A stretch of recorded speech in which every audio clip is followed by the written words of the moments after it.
जय हिंद, जय Shri Krishna my dear students. आप सभी के अपने channel Kanha ji history class बहुत बहुत स्वागत है। आज हम लोग चैप्टर नंबर 4 पढ़ने वाले हैं। कौन सा? Quadratic equation. ठीक है, इसमें मैं इंपॉर्टेंट आपको टॉपिक्स और क्वेश्चंस कराने वाला हूँ, जिसका ये पार्ट 1 है। और मैं आपको बता दूँ, ये चैप्टर काफ़ी इंपॉर्टेंट हो जाता है क्योंकि यहाँ से क्वेश्चंस काफ़ी सारे आते हैं। ठीक है, तो बिल्कुल मिस नहीं करना है, पूरे वीडियो को देखना है। मैं कोशिश करूँगा कि मैं 2 ही वीडियो में इस चैप्टर को कंप्लीट करा दूँ। ज़्यादा इसमें एक्सरसाइजेस भी नहीं है। एनसीईआरटी की अगर बुक देखो आप तो, और मैं सारे क्वेश्चंस नहीं करवाता हूँ। मुझे जो इंपॉर्टेंट लगते हैं या मुझे लगता है कि इसको आपको करना चाहिए, मैं केवल वही क्वेश्चंस कराता हूँ। एक बात और मैं आपको बता दूँ कि आपको इसकी पीडीएफ फाइल, जो अभी आज मैं क्वेश्चन कराने वाला हूँ, इनकी पीडीएफ फाइल आपको टेलीग्राम चैनल पर मिल जाएगी। तो आप जल्दी जा करके टेलीग्राम चैनल को भी ज्वाइन कर लीजिए। आपको टेलीग्राम में जा करके सर्च करना है कान्हा जी स्टडी क्लासेस। ठीक है, कान्हा जी स्टडी क्लासेस, और वहाँ पर आपको 2 चैनल दिखाई देंगे। मेरा पहले वाला चैनल होगा, फर्स्ट वाला। ठीक है, लोगो आप देख लो, जैसा मेरे चैनल का लोगो है वैसा ही वहाँ पर भी होगा। ठीक है, तो जा करके उसको ज्वाइन कर लेना। वहाँ पे ढेर सारी पीडीएफ फाइल मैंने ऑलरेडी प्रोवाइड करा दी और आगे भी आपको मिलती रहेंगी। डीपीपी, पीवाईक्यू वगैरह सारी की पीडीएफ फाइल वहीं पे आपको मिलती रहेंगी। ठीक है, तो चलिए आज का अपना टॉपिक स्टार्ट करते हैं। सबसे पहले समझ लेते हैं क्वाड्रेटिक इक्वेशन होता क्या है। ठीक है, क्वाड्रेटिक इक्वेशन, देखो इसके बारे में थोड़ा बहुत आपको पता होगा ही, और मान के चलिए अगर आपको नहीं भी पता तो आज पता चल जाएगा।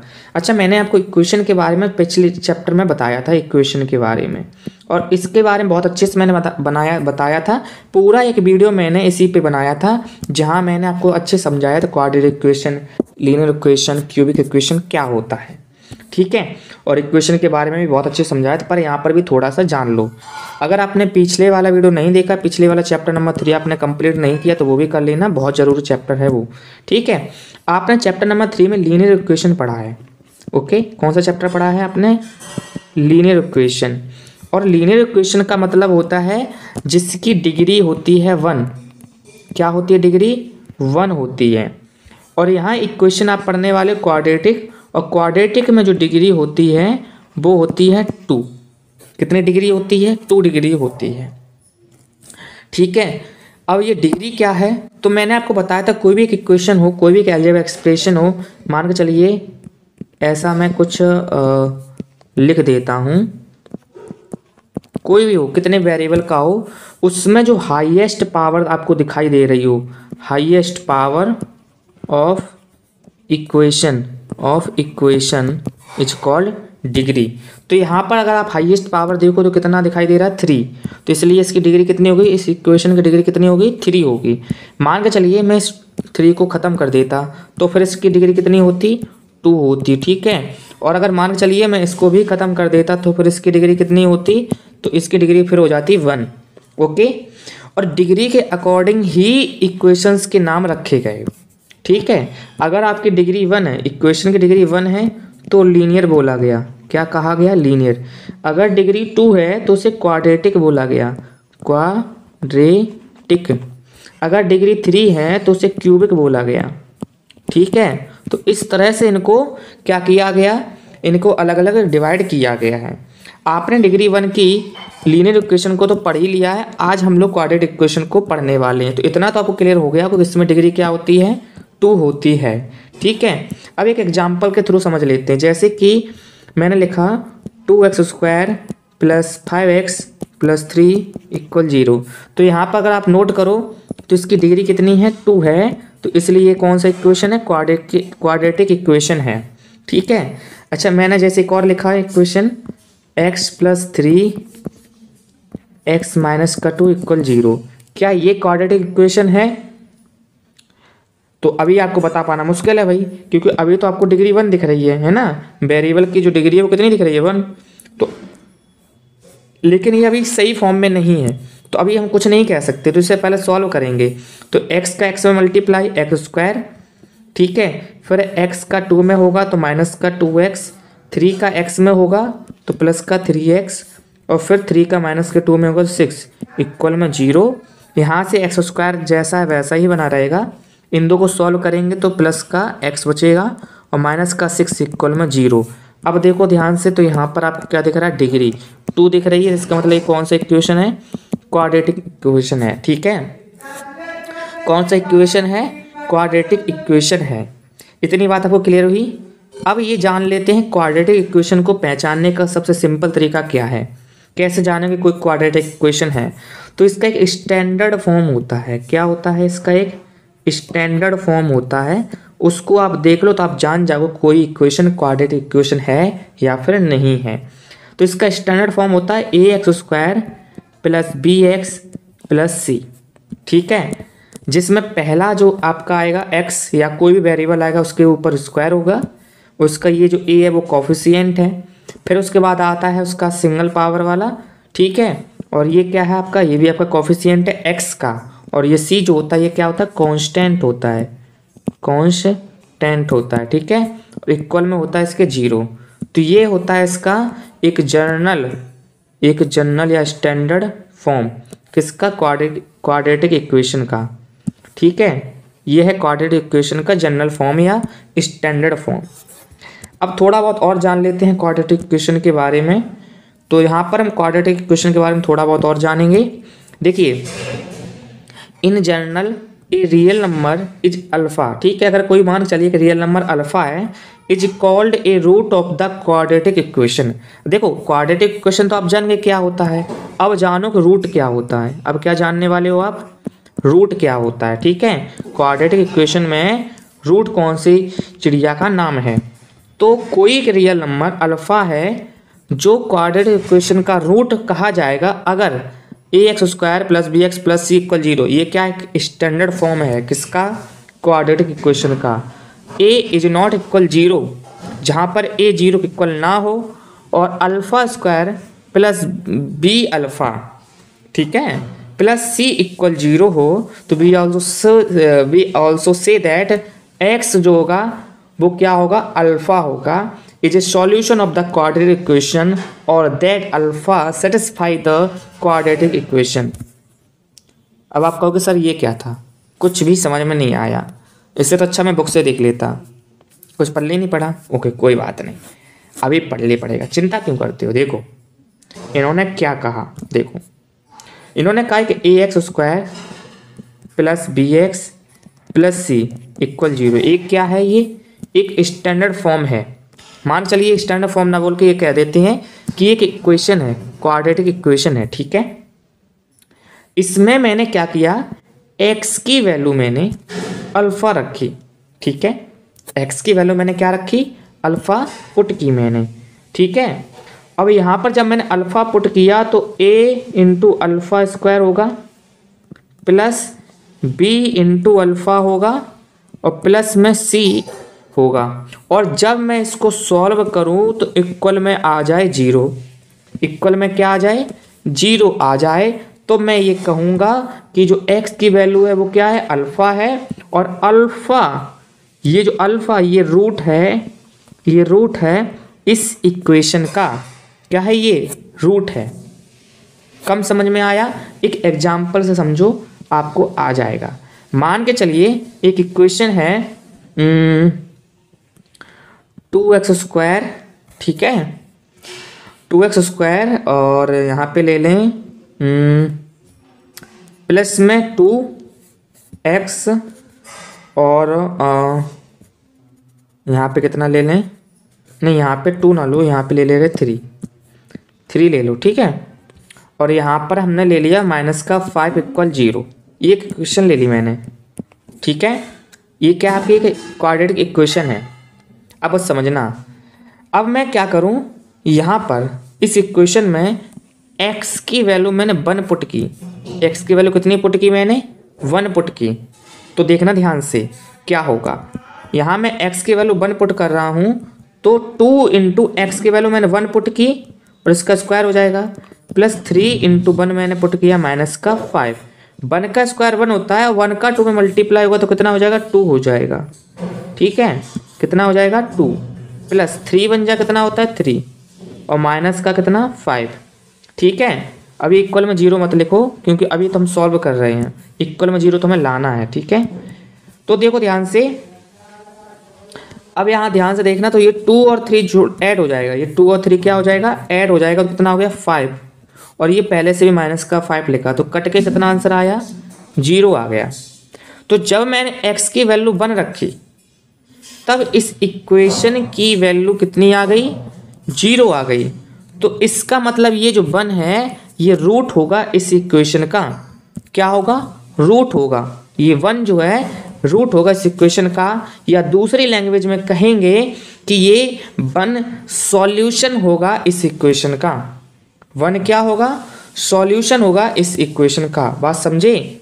यानी कि जब हम 1 रखेंगे इस इक्वेशन में तो इसका आंसर 0 आएगा। कितना आंसर आएगा, 0 आएगा। ये इसका मतलब होता है। और यही बात इन्होंने कही थी कि अगर x इक्वल अल्फा आ जाता है तो एक सॉल्यूशन होगा क्वाड्रेटिक इक्वेशन का, जो अल्फा सेटिस्फाई करेगा क्वाड्रेटिक इक्वेशन को। सेटिस्फाई मतलब उसकी आंसर। अब देखो जरूरी नहीं कि यहाँ पे 0 ही आए। एक बात और सुन लो ध्यान से, जरूरी नहीं यहाँ पे 0 आए। यहाँ पे इक्वल में जो भी चीज़ पहले से लिखी होगी वही चीज़ आ जाए तो समझो आपका आंसर क्या है, सही है। आपका जो इक्वेशन बन रहा है वो आपको सेटिस्फाई कर रहा है, जो भी आपने अल्फा x की वैल्यू रखी है। ठीक है, मान के चलिए मैं कुछ और लिख देता। हालांकि देखो, हालांकि एक और बात होती है कि जो क्वाड्रेटिक इक्वेशन होता है इसमें इक्वल में 0 ही होता है, क्योंकि ये स्टैंडर्ड फॉर्म में 0 लिखा गया है, इसलिए मैंने 0 रखा था। पर अगर मान के चलो कुछ और लिखा है इक्वल में और सेटिस्फाई करता है वही चीज़, तो वो अल्फा जो भी x की वैल्यू है वो उसको क्या करेगा, उसका सॉल्यूशन होगा। ठीक है, थोड़ा बहुत समझ में आ ही गया होगा मेरे हिसाब से। बाकी अगर कुछ गड़बड़ है तो अभी आगे धीरे धीरे सब समझ में आ जाएगा। अब एक चीज़ और जान लो, जैसे अभी मैंने इक्वेशन लिखा था 2x² प्लस का 3x माइनस का 5 इक्वल 0। जहाँ आपने ये देखा कि x की वैल्यू मैंने 1 रखी है तो ये सेटिस्फाई हो गया था, है ना। x की वैल्यू 1 रखने पे क्या हो गया था, ये सेटिस्फाई हो गया था। एक बात याद रखना कि क्वाड्रेटिक इक्वेशन के 2 सॉल्यूशन होते हैं। क्वाड्रेटिक इक्वेशन के 2 सॉल्यूशन होते हैं, या कहें तो क्वाड्रेटिक इक्वेशन के 2 रूट होते हैं। ठीक, कितने रूट होते हैं, 2 रूट होते हैं, 2 रूट होते हैं। ठीक है, या कह सकते हैं क्वाड्रेटिक इक्वेशन के 2 फैक्टर होते हैं। कितने फैक्टर होते हैं, 2 फैक्टर होते हैं। बात समझे क्या कहा मैंने, कि इसके 2 सॉल्यूशन होंगे, 2 रूट होंगे, 2 फैक्टर होंगे। हालांकि चीज़ एक ही है, बस नाम अलग अलग हैं। आपको सबसे पहले रूट मिलेगा, उस रूट का मतलब उसके 2 सॉल्यूशन हैं, और वो सॉल्यूशन वहीं पे सॉल्व होगा जहाँ का रूट होगा। मतलब कि अगर x की वैल्यू 1 आई है तो ये क्या है, एक रूट है किसका, इस इक्वेशन का। और x बराबर 1 पे, x इक्वल 1 पर ये सॉल्व होगा तो ये इसका सॉल्यूशन भी है। और अगर मैं x इक्वल 1 लिखा है और 1 को ट्रांसफर कर दूं x के साइड में तो x माइनस इक्वल 0 हो जाएगा। तो ये जो x माइनस 1 है ये फैक्टर होगा किसका, इस इक्वेशन का। बात समझी? तो सारा कुछ यहीं पे समझ में मेरे हिसाब से अब आपको आ गया होगा।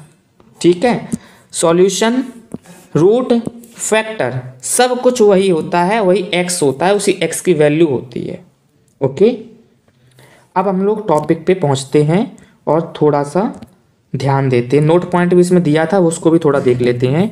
नोट में कहा गया था that the zeros of the quadratic polynomial x² plus bx plus c and the roots of the quadratic equation x² plus bx plus c equal are the same. इन्होंने मतलब ये कहा है कि जो आपने पिछली क्लासेस में जीरोज पढ़ा था, ठीक है, आपने पिछली क्लासेस में अभी पिछले चैप्टर में भी लीनियर इक्वेशन में भी आपने जीरोज के बारे में पढ़ा था, समझा था।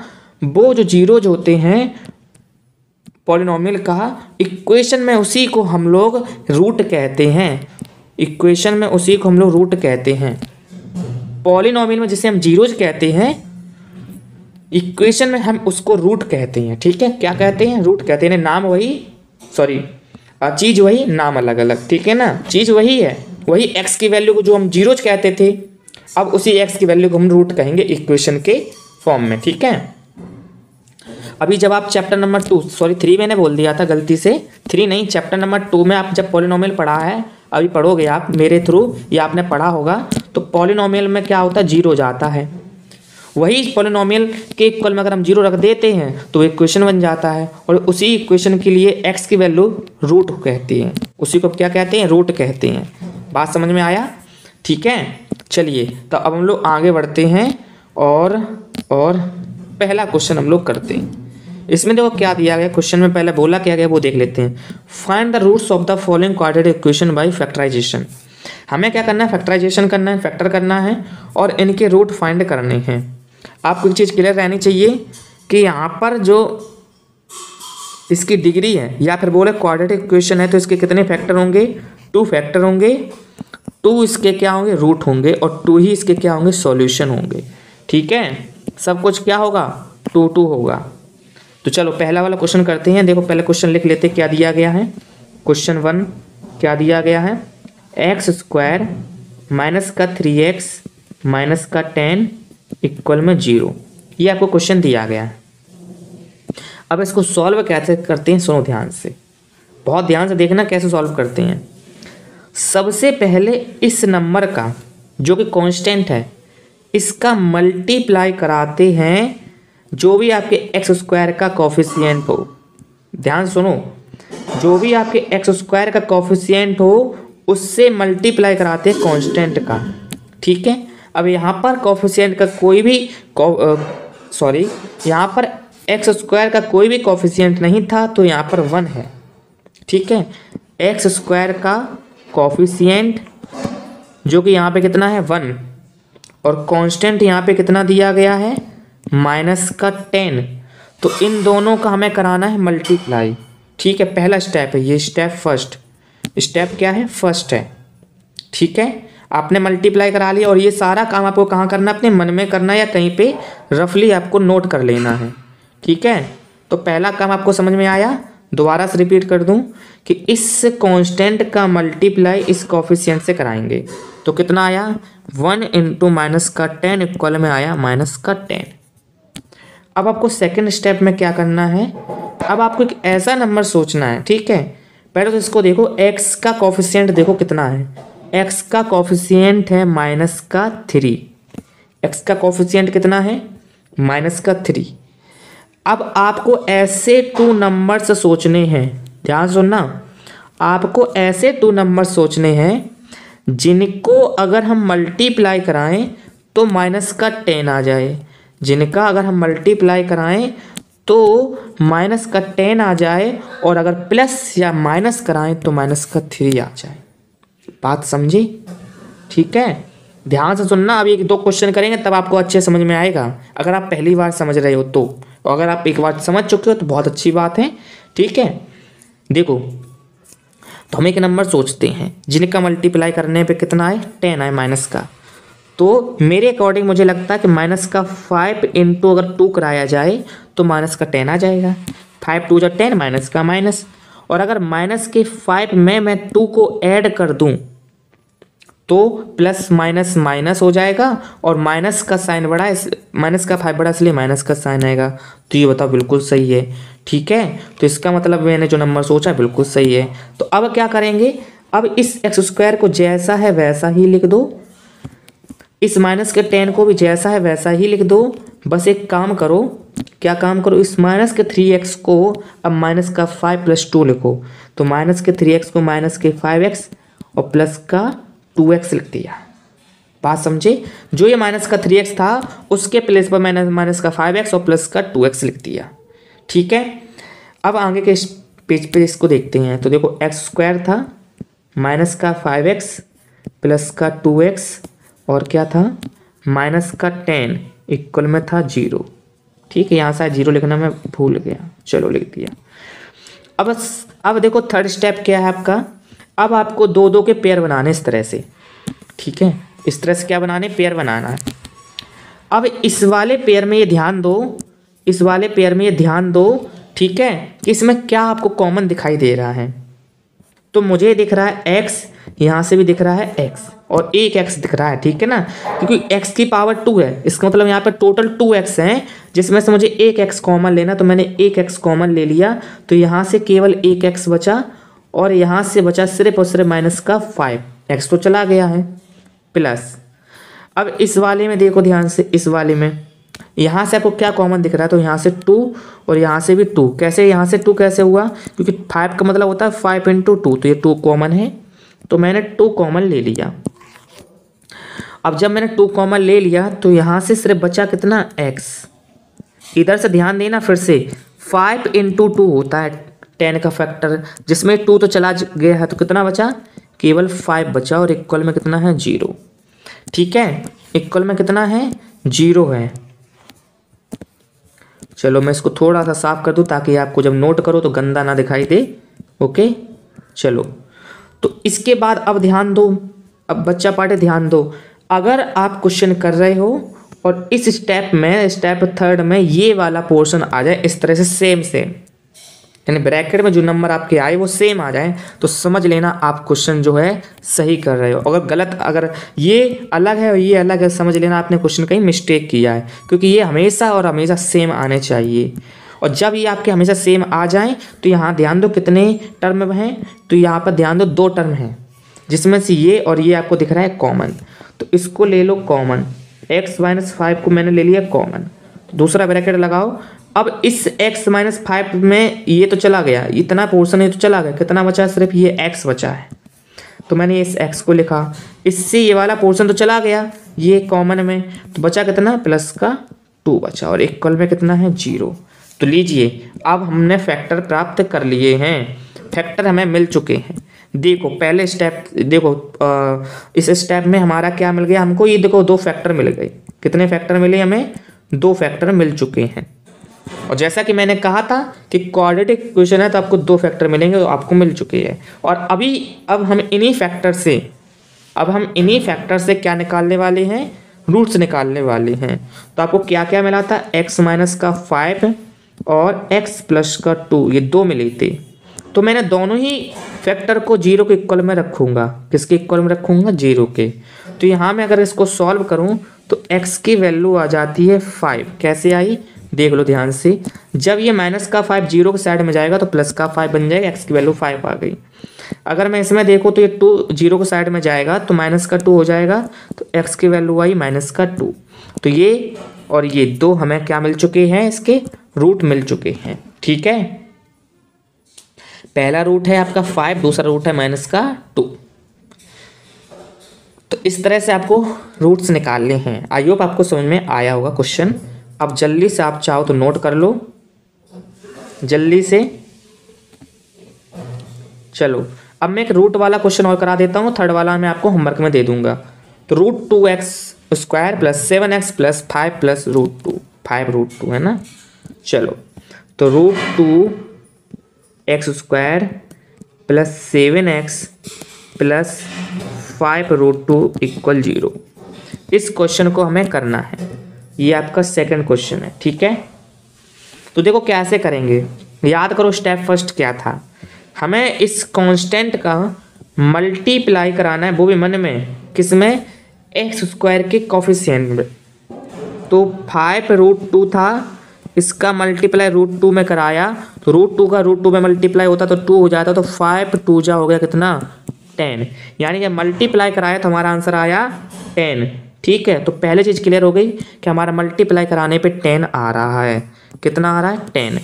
यहाँ पे x का कोफिशिएंट देखो कितना है, 7 है, वो भी प्लस का, तो यहाँ पे हमने लिख दिया 7। अब हमारा काम क्या है, एक ऐसा नंबर सोचना जिनका अगर हम मल्टीप्लाई कराएं तो 10 आ जाए, और जिनको अगर हम प्लस या माइनस कराएं तो 7 आ जाए।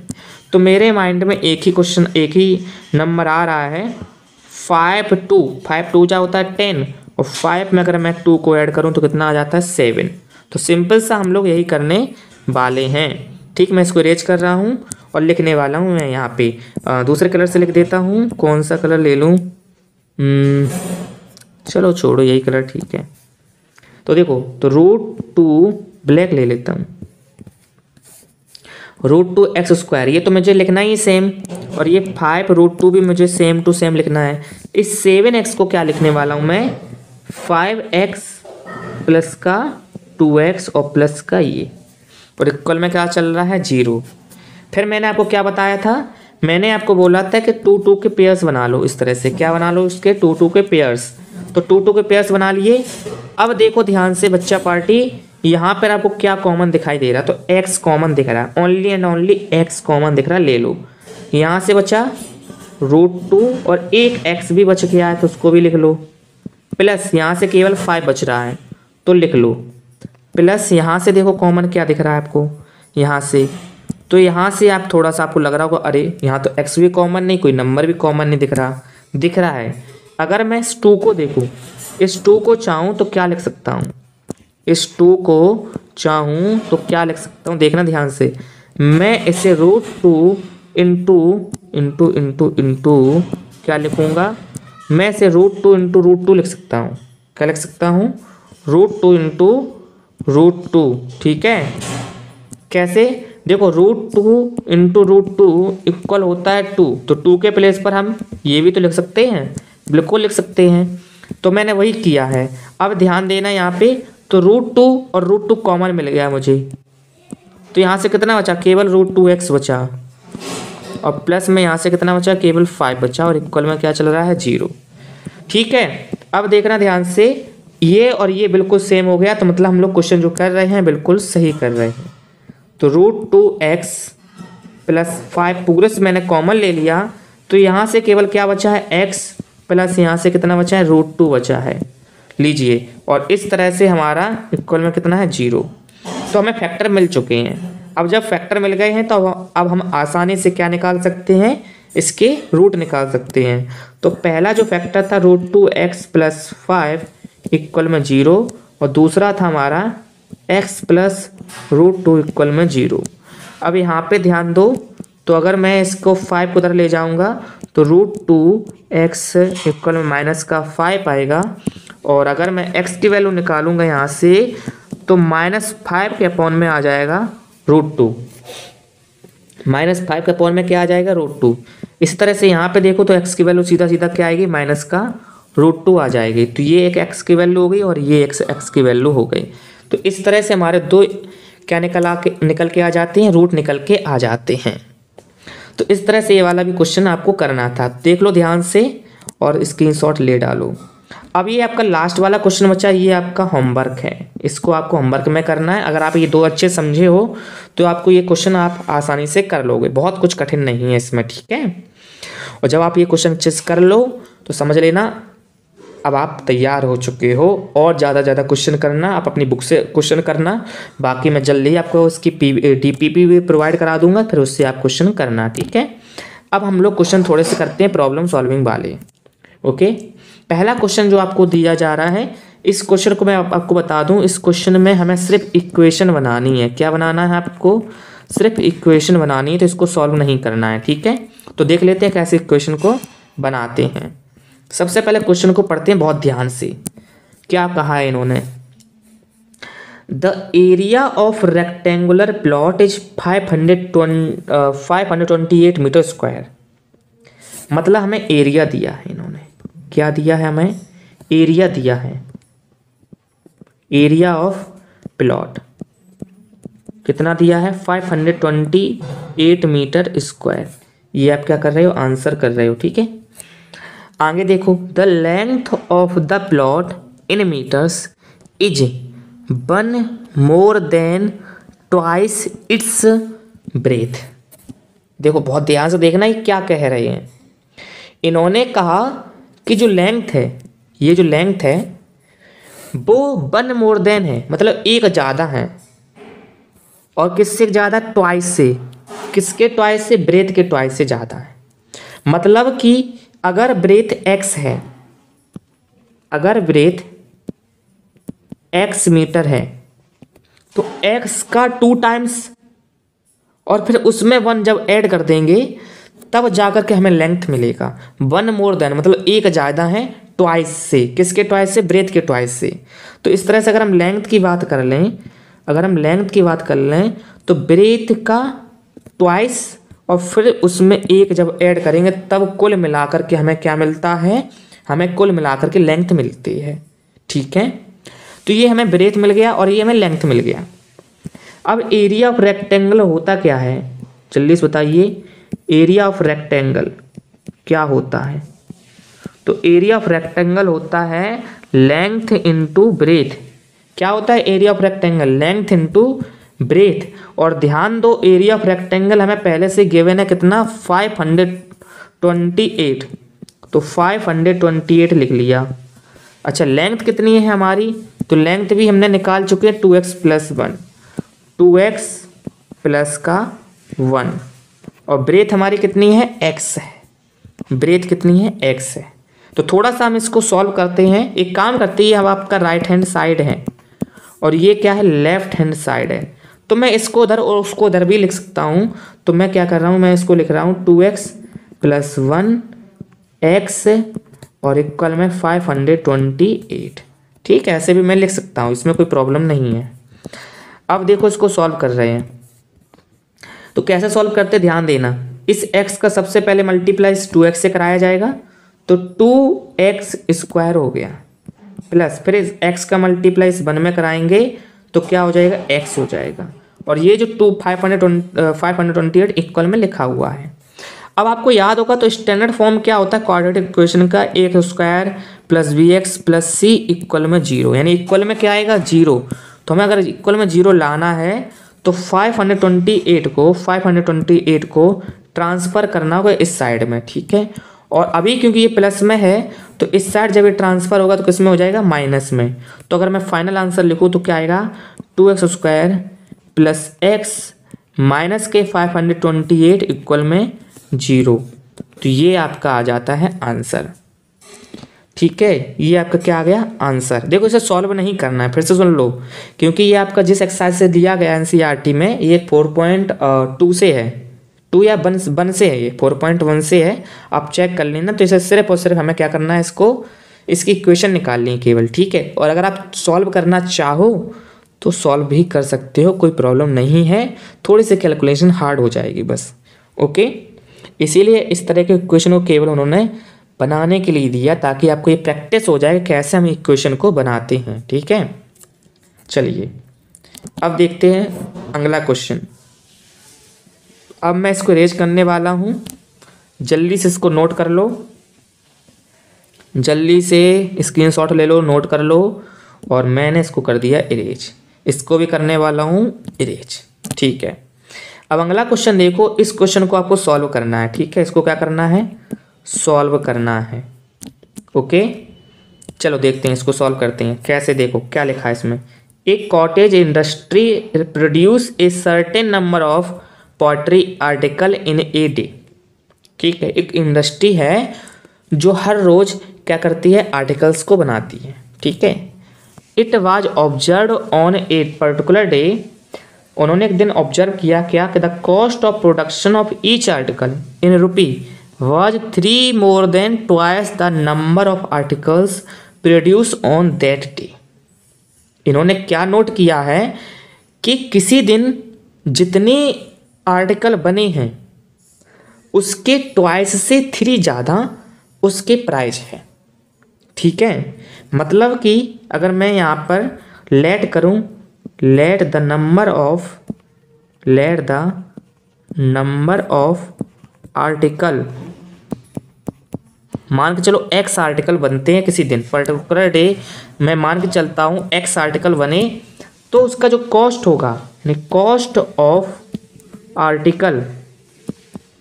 आर्टिकल होगा वो क्या होगा उस x का ट्वाइस, इन्होंने कहा उस नंबर का ट्वाइस से 3 मोर देन मतलब 3 ज़्यादा, ये इसका कॉस्ट होगा। ठीक है, और इन्होंने कहा जो टोटल कॉस्ट है उस प्रोडक्शन का उस दिन वो 90 रुपये है, यहाँ पे रुपए का साइन हो रहा है 90 रुपये है। तो हमें पता करना है नंबर ऑफ आर्टिकल और कॉस्ट को पता करना है। मतलब जो टोटल कॉस्ट उन्होंने दिया है वो कितना दिया है, टोटल कॉस्ट कितना रुपए दिया है 90 रुपये दिया है। ठीक है, ओके। अब एक बात बताओ, सुनना ध्यान से, बहुत ध्यान से सुनना। ठीक है, कि मान चलिए आपके पास 10 पेन है, कितने पेन है 10, और हर एक पेन का 5 रुपये कॉस्ट है। मैं आपसे कहूँ टोटल रुपए बताओ तो आप क्या करोगे, 5 × 10 इक्वल में बोलोगे 50 रुपये, यही तो करोगे। तो वैसे ही इन्होंने कहा है किसी पर्टिकुलर डे x आर्टिकल बनाए जाते हैं और हर एक आर्टिकल का जो कॉस्ट है वो 2x + 3 है। तो टोटल कॉस्ट क्या होगा, तो टोटल कॉस्ट होगा 2x प्लस 3 इंटू में x, इंटू में क्या होगा x, और जिसका टोटल कॉस्ट उन्होंने ऑलरेडी दिया है कितना 90 रुपये। क्या दिया उन्होंने ऑलरेडी 90 रुपये दिया है। अब मैं अगर इसको सॉल्व करूं तो ध्यान देना ज़रा, अगर मैं इसको सॉल्व करूं तो यहाँ पर सबसे पहले x का मल्टीप्लाई 2x में होगा तो 2x स्क्वायर हो जाएगा, प्लस फिर x का 3 में होगा तो 3x हो जाएगा, इक्वल में कितना बचेगा 90। और हमें क्या करना है, इसको सॉल्व करना है। तो यहाँ पर हम क्या करेंगे 2x स्क्वायर प्लस में 3x, 90 को ट्रांसफ़र किया लेफ्ट हैंड साइड में तो इक्वल में बचा 0 और ये माइनस का 90 हो गया। अब आपको याद करो रूल क्या था कि इसका मल्टीप्लाई कराना है इसके कोफिशिएंट से, तो माइनस के 90 का मल्टीप्लाई 2 से किया तो माइनस का 180 आ गया। कितना आ गया, माइनस का 180 आ गया। अब ध्यान देना, और यहाँ पर जो x का कोफिशिएंट है वो है 3, कितना है 3। अब मतलब हमें एक ऐसा नंबर सोचना है जिसका मल्टीप्लाई कराने पे माइनस का 180 आए और प्लस या माइनस कराने पे हमें कितना मिले, केवल 3 मिले। अब सोचिए कैसा नंबर, तो क्या हो सकता है भाई, जिसका मल्टीप्लाई कराने पे कितना मिल जाए हमें, तो मल्टीप्लाई कराने पे 180 मिले, प्लस या माइनस कराने पे हमें क्या मिले, सिर्फ 3 मिले। ठीक है, तो 180। अगर आपको कहीं प्रॉब्लम हो रही है इस तरह से नंबर सोचने में तो आप एक काम कर सकते हो, फैक्टर निकाल लो। सबसे अच्छा तरीका होता है फैक्टर निकाल लो। तो अगर मैं फैक्टर निकालने बैठूं तो क्या आएगा, 2 9 जा 80, ठीक है, यहाँ पे 3 3 जा 9 और ये 3 10 बार गया, 2 5 और ये 5। अब हमें यहाँ पे कैसा नंबर पेयर बनाना है जिससे हमें 3 मिले प्लस या माइनस करने पे, ठीक। मल्टीप्लाई करने पर 100% क्या आएगा 180, क्योंकि ये 180 फैक्टर तो ये तो 180 लाएंगे ही लाएंगे। अब बस हमें प्लस या माइनस करने पे क्या लाना है 3। तो देखो 2 3 जा 6, 6 3 जा 18 और 5 2 जा 10, तो ये तो नहीं होगा है ना, ओके। 2 3 जा 6, 6 5 जा 30 ज़्यादा हो जाएगा, 5 2 जा 10, 5 3 जा 15 करो, ठीक है, 2 3 6, 6 2 जा 12 करो लो, और 15 में से 12 जाएगा कितने बचेगा, 3 बचेगा, ठीक है। तो यहाँ पे हम करने वाले हैं 15 माइनस के 12 और 15 इंटू का 12, ठीक है। तो यहाँ देखो ध्यान से, तो 2x स्क्वायर प्लस 3x के प्लेस पर क्या लिखेंगे 15x, यहाँ क्या लिखेंगे 15x माइनस का 12x माइनस का 90 इक्वल में 0। अब मैं इसको रेज कर रहा हूँ, ठीक है। चलो अब ध्यान देना बच्चा पार्टी, इससे और इससे हमने क्या किया, पेयर बनाया इसका। अब हम लेने वाले हैं कॉमन, ठीक है। तो यहाँ से आप ध्यान दो तो सिर्फ x कॉमन दिख रहा है, तो मैंने केवल और केवल x कॉमन ले लिया। यहाँ से बचा 2x और यहाँ से बचा केवल 15। यहाँ पर ध्यान दो तो हमें क्या कॉमन मिल रहा है, तो यहाँ पर हमें मिल रहा है, अच्छा देखो यहाँ पर अगर 15 और ये 2 है तो यहाँ पर भी हमें 2 और 15 लाना होगा। तो यहाँ से अगर हम 6 कॉमन ले लें, माइनस का 6 कॉमन ले लें, ठीक है। तो देखना यहाँ ध्यान से, माइनस का 6 कॉमन लेंगे तो 2 बचेगा, 6 2 जा 12 होता है, और क्योंकि माइनस तो बाहर आ चुका तो प्लस का 2 बचेगा। इसके साथ x भी है, 90 में से माइनस के 90 में से अगर मैं माइनस का 6 कॉमन ले लूँ, कॉमन मतलब होता है डिवाइड करना, तो माइनस से माइनस कैंसिल हुआ तो प्लस बचा, और 6 का 15 टाइम्स करेंगे तो 90 हो जाएगा, तो इक्वल में कितना आया 0। तो इस तरह से ये हमने इसको किया, ठीक है। इसमें बहुत प्रैक्टिस करनी होती है बच्चा पार्टी, तो इसमें बहुत ध्यान देना है आपको, बहुत स्लोली आराम प्रैक्टिस करनी है, आप निकालना फैक्टर करना सीख जाओगे, ठीक है। अब यहाँ पर ये और ये बिल्कुल सेम हो गया, 2x प्लस 15, तो मैं इसको कॉमन लूँगा, तो 2x प्लस 15 मैंने कॉमन लिया। अब देखो ध्यान से, यहाँ से सिर्फ x बचा और यहाँ से माइनस का 6 बचा, तो x माइनस का 6 इक्वल में 0। तो अब फाइनली हम क्या लिखने वाले हैं, एक तो 2x प्लस 15 है जो 0 के इक्वल होगा, और दूसरा है x माइनस का 6 जो 0 के इक्वल होगा। यहाँ से अगर मैं x की वैल्यू निकालूँ तो देखो क्या आने वाली है, तो यहाँ से वैल्यू आएगी 2x इक्वल में माइनस का 15, ठीक है। तो x की वैल्यू आ जाएगी यहाँ से माइनस का 15/2, और यहाँ से अगर मैं x की वैल्यू निकालूँ तो कितनी आ जाती है 6 आ जाती है, कितनी आ गई 6। अब देखो एक चीज़ देखो कि एक्स मैंने लेट किससे किया था, नंबर ऑफ आर्टिकल को लेट किया था जो कि एक्स था। अब आप खुद सोच के बताओ क्या किसी भी आर्टिकल का नंबर कुछ इस तरह से हो सकता है फ्रैक्शन फॉर्म में? नंबर जो होता है हमेशा कंप्लीट होता है, ठीक है ना, वो कभी फ्रैक्शन के फॉर्म में तो हो ही नहीं सकता। इसलिए एक्स की ये वाली वैल्यू सही होगी और ये वाली वैल्यू हम नहीं लेंगे। तो इसलिए हम बोलेंगे नंबर ऑफ आर्टिकल जो होगा कितना होगा, 6 होंगे। यानी एक दिन जो आर्टिकल बन रहे हैं वो कितने बन रहे हैं, 6 बन रहे हैं, ठीक है। अब हम इसका कॉस्ट भी फाइंड कर सकते हैं। तो कैसे करेंगे कॉस्ट फाइंड? तो इन्होंने देखो कॉस्ट के लिए क्या हम लोगों का इक्वेशन बना था, कॉस्ट इक्वल 2x + 3 बना था, ठीक है। तो 2x की वैल्यू कितनी आई है, 6 और प्लस का 3, तो 6 2 12 प्लस 3 यानी कि आंसर आया 15। यानी एक आर्टिकल का जो रेट है वो 15 रुपये है। थोड़ा साफ लिख दूं, एक आर्टिकल का जो रेट है वो 15 रुपये है और आर्टिकल कितने हैं, 6 हैं, ठीक है। तो इस तरह से आपको क्वेश्चन को करना था। तो चलिए, तो पहला जो क्वेश्चन नंबर 3 आपका दिया है तो हम उसको सॉल्व करते हैं सॉल्यूशन डाल के। इन्होंने बोला क्या है, पहले इसको देख लो। इन्होंने कहा 2 consecutive positive integers sum of whose square is 365। देखो 2 कंसिक्यूटिव की बात की उन्होंने, 2 कंसिक्यूटिव। अब कंसिक्यूटिव का मतलब क्या होता है कि जैसे कोई नंबर 3 है तो 3 के बाद कौन आता है, 4 आता है। 3 और 4 क्या होंगे, कंसिक्यूटिव होगा। इस तरह से अगर मान चले हमने 18 लिया तो 18 के बाद क्या आता है, 19 आता, तो 18 19 क्या होगा, कंसिक्यूटिव होगा। 23 के बाद क्या आता है, 24, तो ये 23 और 24 क्या होंगे, कंसिक्यूटिव होंगे, ठीक है। अब कंसिक्यूटिव मिलता कैसे, जैसे अगर 3 है तो 3 का अगर हमें कंसिक्यूटिव पता करना तो हम 3 1 जोड़ेंगे तभी 4 आएगा। अगर 8 का कंसिक्यूटिव पता करना तो क्या करेंगे, हमें 8 में 1 ऐड करना होगा तभी 9 आएगा। तो इसी तरह से हमने लेट कर लिया, let the first consecutive number, ठीक है। कंसिक्यूटिव नंबर है, मैंने उसको x से लेट कर लिया।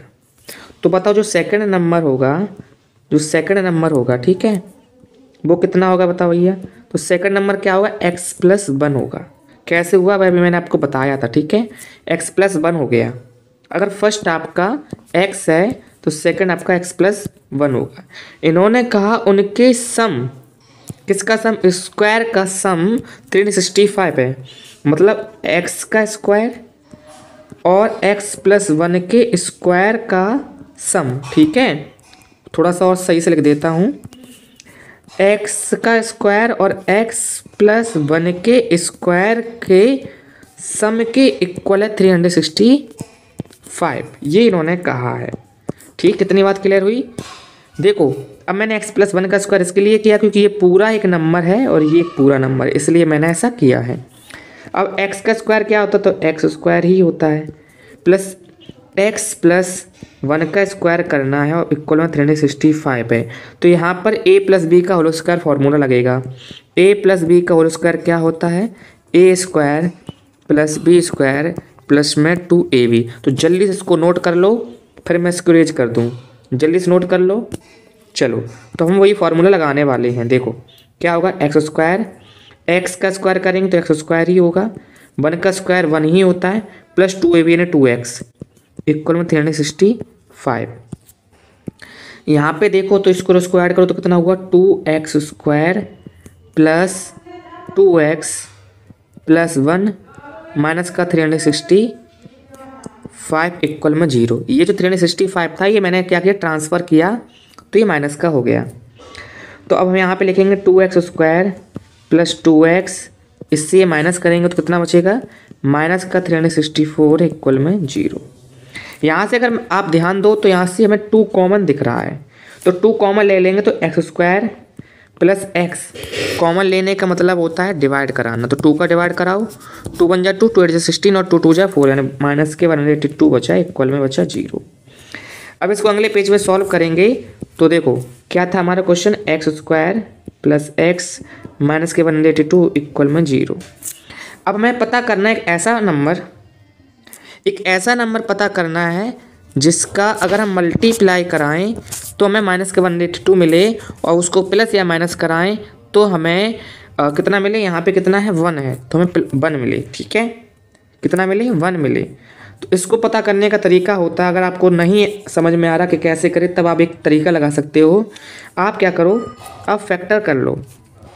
82 के 182 के फैक्टर करें तो 2 9 जा 18, 2 1 जा 2, 7 1 जा 7 और 7 3 जा 21 और 13, 7 2 जा कितना होगा 14, तो 14 माइनस के 13, तो क्या होगा, इनको माइनस करेंगे तो 1 बचेगा और इनका मल्टीप्लाई करेंगे तो 182 आएगा। ठीक है, तो देखो यहाँ पे ध्यान से, तो x square plus 14x minus के 13x माइनस का 82 इक्वल में 0।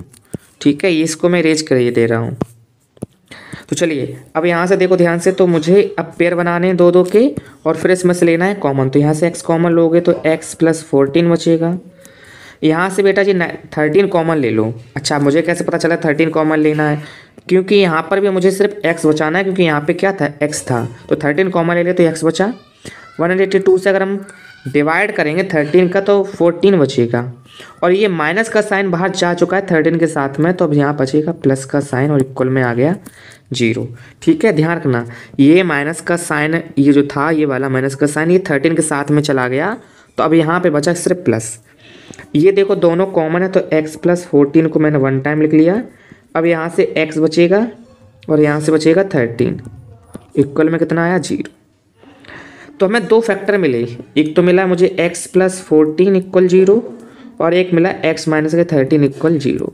अगर मैं यहाँ से x की वैल्यू निकालूँ तो बेटा जी माइनस का 14 आता है और यहाँ से अगर मैं वैल्यू निकालूँ तो x की वैल्यू आती है 13।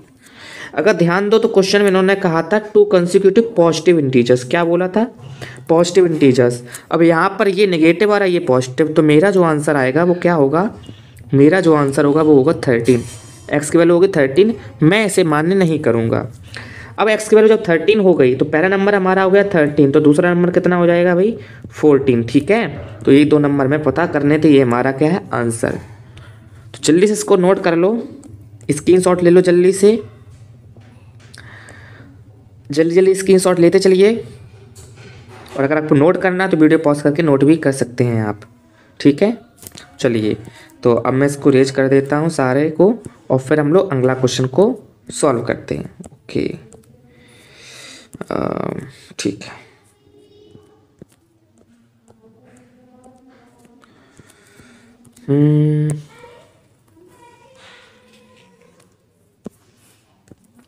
चलिए क्वेश्चन नंबर हम लोग 4 देखते हैं सॉल्यूशन डाल के।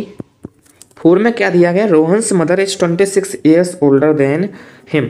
अच्छा मैं बता दूं, ये आपकी एक्सरसाइज 14.1 से क्वेश्चन है और इसको केवल इसका हमें क्या बनाना है, इक्वेशन बनाना है, सॉल्व नहीं करना, मैंने पहले ही आपको बता दिया। ठीक है, इसका हमें केवल इक्वेशन बनाना है, तो ध्यान से देखना कि कैसे इक्वेशन बनाएंगे।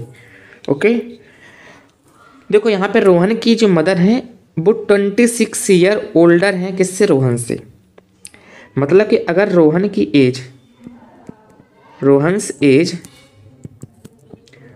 की एज अगर x है तो उसकी जो मदर की एज होगी, मदर की जो एज होगी वो कितनी होगी, x प्लस 26 होगी। और ये किसकी बात हो रही है, प्रेजेंट की बात हो रही है। ठीक है, तो अगर रोहन की एज x ईयर है तो उसकी मदर की एज कितनी होगी, x प्लस 26 होगी इन प्रेजेंट। इन्होंने कहा कि 3 ईयर्स फ्रॉम नाउ विल, मतलब कि 3 ईयर्स आफ्टर, मतलब 3 साल बाद। तो यहाँ हम लिखेंगे आफ्टर 3 ईयर्स, आफ्टर 3 ईयर्स। तो रोहन की अब एज कितनी हो जाएगी जब 3 साल बाद, तो रोहन की एज कितनी हो जाएगी भाई, पहले थी x, अब 3 साल और बढ़ गए। उसकी मदर की एज कितनी हो जाएगी, तो मदर्स एज पहले थी x प्लस 26, अब उसमें 3 ईयर्स बढ़ गए तो x प्लस 29 हो गया। इन्होंने कहा था कि इनका जो प्रोडक्ट है, इनकी एज का प्रोडक्ट है 3 साल बाद वो 360 हो जाएगा। ध्यान से देखो यहाँ पे ये वाली लाइन, तो ध्यान से देखो क्या बोल रहा था इन्होंने, the product of their edges, उनकी एजेस का जो प्रोडक्ट है कब, 3 ईयर्स आफ्टर 3 ईयर्स, 3 साल बाद वो 360 हो जाएगा। तो 3 साल बाद रोहन की एज तो x+3 है और उसकी मदर की एज है x+29 और इन दो का जो एजेस का प्रोडक्ट है वो 360 हो जाएगा, ये इन्होंने कहा था। तो हमें बस इनका प्रोडक्ट कराना है एजेस का। तो x+3 x+29 इक्वल 360, तो मल्टीप्लाई कराएंगे। x का पहले x में होगा तो कितना हो गया x², फिर x का होगा 29 में तो 29x हो गया, फिर 3 का x में होगा तो 3x हो गया, फिर 3 का 29 में होगा तो 3 9 27 का 7 2 कैरी 3 2 6 2 8 87 इक्वल में 360। तो x² प्लस 29x तो प्लस में 87, अब ये 360 लेफ्ट हैंड साइड में आएगा तो ये माइनस का हो जाएगा। ठीक है, तो यहाँ पे देखो क्या बचा, x² प्लस 29x, अब माइनस कर लो यहाँ पे, तो 0 से 7 जाएगा तो 3 बचेगा, यानी 10 से 7 जाएगा 3, 5 से 8 जाएगा ना तो 15 से 8 गया 7 और यहाँ बचा 2 और नेगेटिव का बचेगा इक्वल में 0 और यही हमारा इक्वेशन होगा। ठीक है, यही क्या होगा हमारा इक्वेशन होगा, ये आपका क्या आंसर है। तो इसको भी जल्दी से आप नोट कर लीजिए। ठीक है, यहाँ से नोट कर लो। चलो क्वेश्चन नंबर हम लोग देख लेते हैं 4। तो रोहन्स मदर्स एज 26, ओके, ये 4 और जो 3 4, अच्छा 4 तो यहाँ हो चुका था। ओके ओके ओके, तो ये 4 तो आपका हो चुका है। ठीक है, चलो 5 से देखते हैं।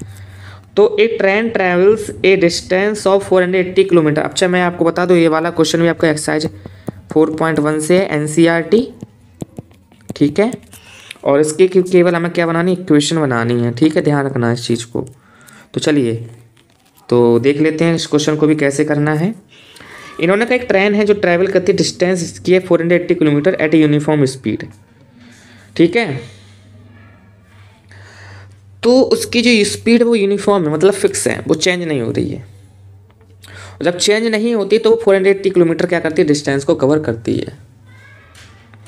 If the speed had been 8 kilometre per hour less, अगर हम 8 घंटे मतलब 8 किलोमीटर पर आवर उसकी स्पीड को कम कर देते हैं तो वो 3 आवर्स ज़्यादा टाइम लेती है उसी सेम डिस्टेंस को कवर करने में। तो हमें बताने कि वो स्पीड क्या होगी, we need to find the speed. तो हम स्पीड कैसे फाइंड करेंगे, इसके लिए हमें इक्वेशन बनाना होगा। ठीक है, ओके। तो सबसे पहले हम क्या करेंगे, सॉल्यूशन डाल के सबसे पहले हम एक काम करते, लेट कर लेते स्पीड। स्पीड को लेट कर लो कि एस है, एस किलोमीटर पर आवर है। डिस्टेंस आपको गिवन है, डिस्टेंस आपको गिवन है कितना, 480 किलोमीटर। मान के चलिए आपका टाइम क्या होगा, टाइम क्या होगा, तो टाइम का फॉर्मूला होता है डिस्टेंस अपॉन स्पीड। ठीक है, ये आपको याद रखना है, टाइम का फॉर्मूला बहुत ज़रूरत पड़ती है इसकी, डिस्टेंस अपॉन स्पीड। अब इन्होंने कहा था कि अगर स्पीड कम कर दें, स्पीड जो है कम कर दें, यानी जो पहले s किलोमीटर था अब उसमें 8 किलोमीटर पर आवर और कम कर दिया तो ये नई स्पीड हो गई। ओके, डिस्टेंस अभी भी कितनी रहेगी, तो अगर मैं डिस्टेंस की बात करूँ तो अभी भी 480 किलोमीटर रहेगी। ठीक है ना, इतना ही तो था, 480 किलोमीटर, बिल्कुल यही था। तो अच्छा एक चीज़ और मैं गड़बड़ नहीं, एक चीज़ और नहीं मैंने लिखी, वो मैं लिख देता हूँ यहाँ पे कि जब डिस्टेंस कितना था 480 था और स्पीड कितनी थी, s थी, तो ये आपकी उस टाइम की वो टाइम था जब आपकी स्पीड s थी और डिस्टेंस 480 किलोमीटर, तब उसका टाइम इतना था। ठीक है, ये आपका आवर में टाइम है। अब जब स्पीड इतना हो गया और डिस्टेंस इतना हो गया तब टाइम कितना होगा, तो मान के चलो इसे T2 बोल दो और इसे हमने T1 बोल दिया। तो डिस्टेंस आपकी 480 है लेकिन स्पीड अब s माइनस का 8 हो गया, इतना टाइम हो गया, ये T2 आपका। इन्होंने कहा था कि जब स्पीड कम होती तो 3 आवर्स ज़्यादा टाइम लगता है, मतलब कि T2 और T1 इनके जो टाइम का डिफरेंस है वो 3 आवर्स है। मतलब कि ये वाला जो बाद का टाइम है जो कि 3 घंटे ज़्यादा था और ये 3 घंटे कम होगा, तो इनके बीच का डिफरेंस कितना है, 3 आवर्स है। ठीक है, तो अब T2 था कितना, तो 480 अपॉन में S माइनस का 8 और 480 अपॉन में S ये पहले का टाइम था, दोनों का टाइम का डिफरेंस 3 आवर्स है। अगर मैं इससे 480 कॉमन ले लूँ तो यहाँ बचेगा 1 अपॉन S माइनस का 8 माइनस का 1 अपॉन S इक्वल में 3। इसे 3 से क्रॉस कर लो, 3 बन जा 3, यहाँ कितना बचेगा 1 और ये 3 बन जा 3, 3 6 18 160 आया। ठीक है, यहाँ पर देखो क्रॉस मल्टीप्लाई कराएंगे हम लोग इस तरह से, तो S माइनस के S और माइनस माइनस प्लस का 8 हो गया और पूरे का अपॉन में कितना होगा S और ब्रैकेट में S माइनस का 8 और ये जो 160 जो कि मल्टीप्लाई में है इसको मैं यहाँ पे ऐसे लिख देता हूँ और इक्वल में कितना है 1 है। इस S ये S क्रॉस हो गया, इसका यहाँ मल्टीप्लाई करा दो, तो अब मैं इसको यहाँ छोटा करके यहीं लिख देता हूँ क्यों बार बार पेज पलटूँ। तो 160 इंटू 8 और इक्वल में कितना होगा S माइनस का 8। तो अगर मैं इसका मल्टीप्लाई कराऊँ तो 0 8 6 48 का 8 4 कैरी 8 12 12 हो गया और इधर होगा S स्क्वायर माइनस का 8S। तो अगर मैं इसका फाइनल लिखूँ तो S स्क्वायर माइनस का 8S ये जाएगा दूसरी साइड में, तो माइनस का हो जाएगा 1280 इक्वल में 0। ठीक है, और ये आपका क्या हो जाता है, आंसर हो जाता है। ठीक है, तो ये आपकी इक्वेशन है, ये आपका S स्क्वायर माइनस का 8S माइनस का 1280। थोड़ा सा आपको कन्फ्यूजन ना हो तो मैंने ऐसे S बना दिया। ओके, अब कन्फ्यूजन नहीं होगा, देख लो ध्यान से, फिर हम लोग आगे का क्वेश्चन करते हैं। चलो, तो अब मैं इसको रेज कर दे रहा हूँ, आप स्क्रीनशॉट ले लो।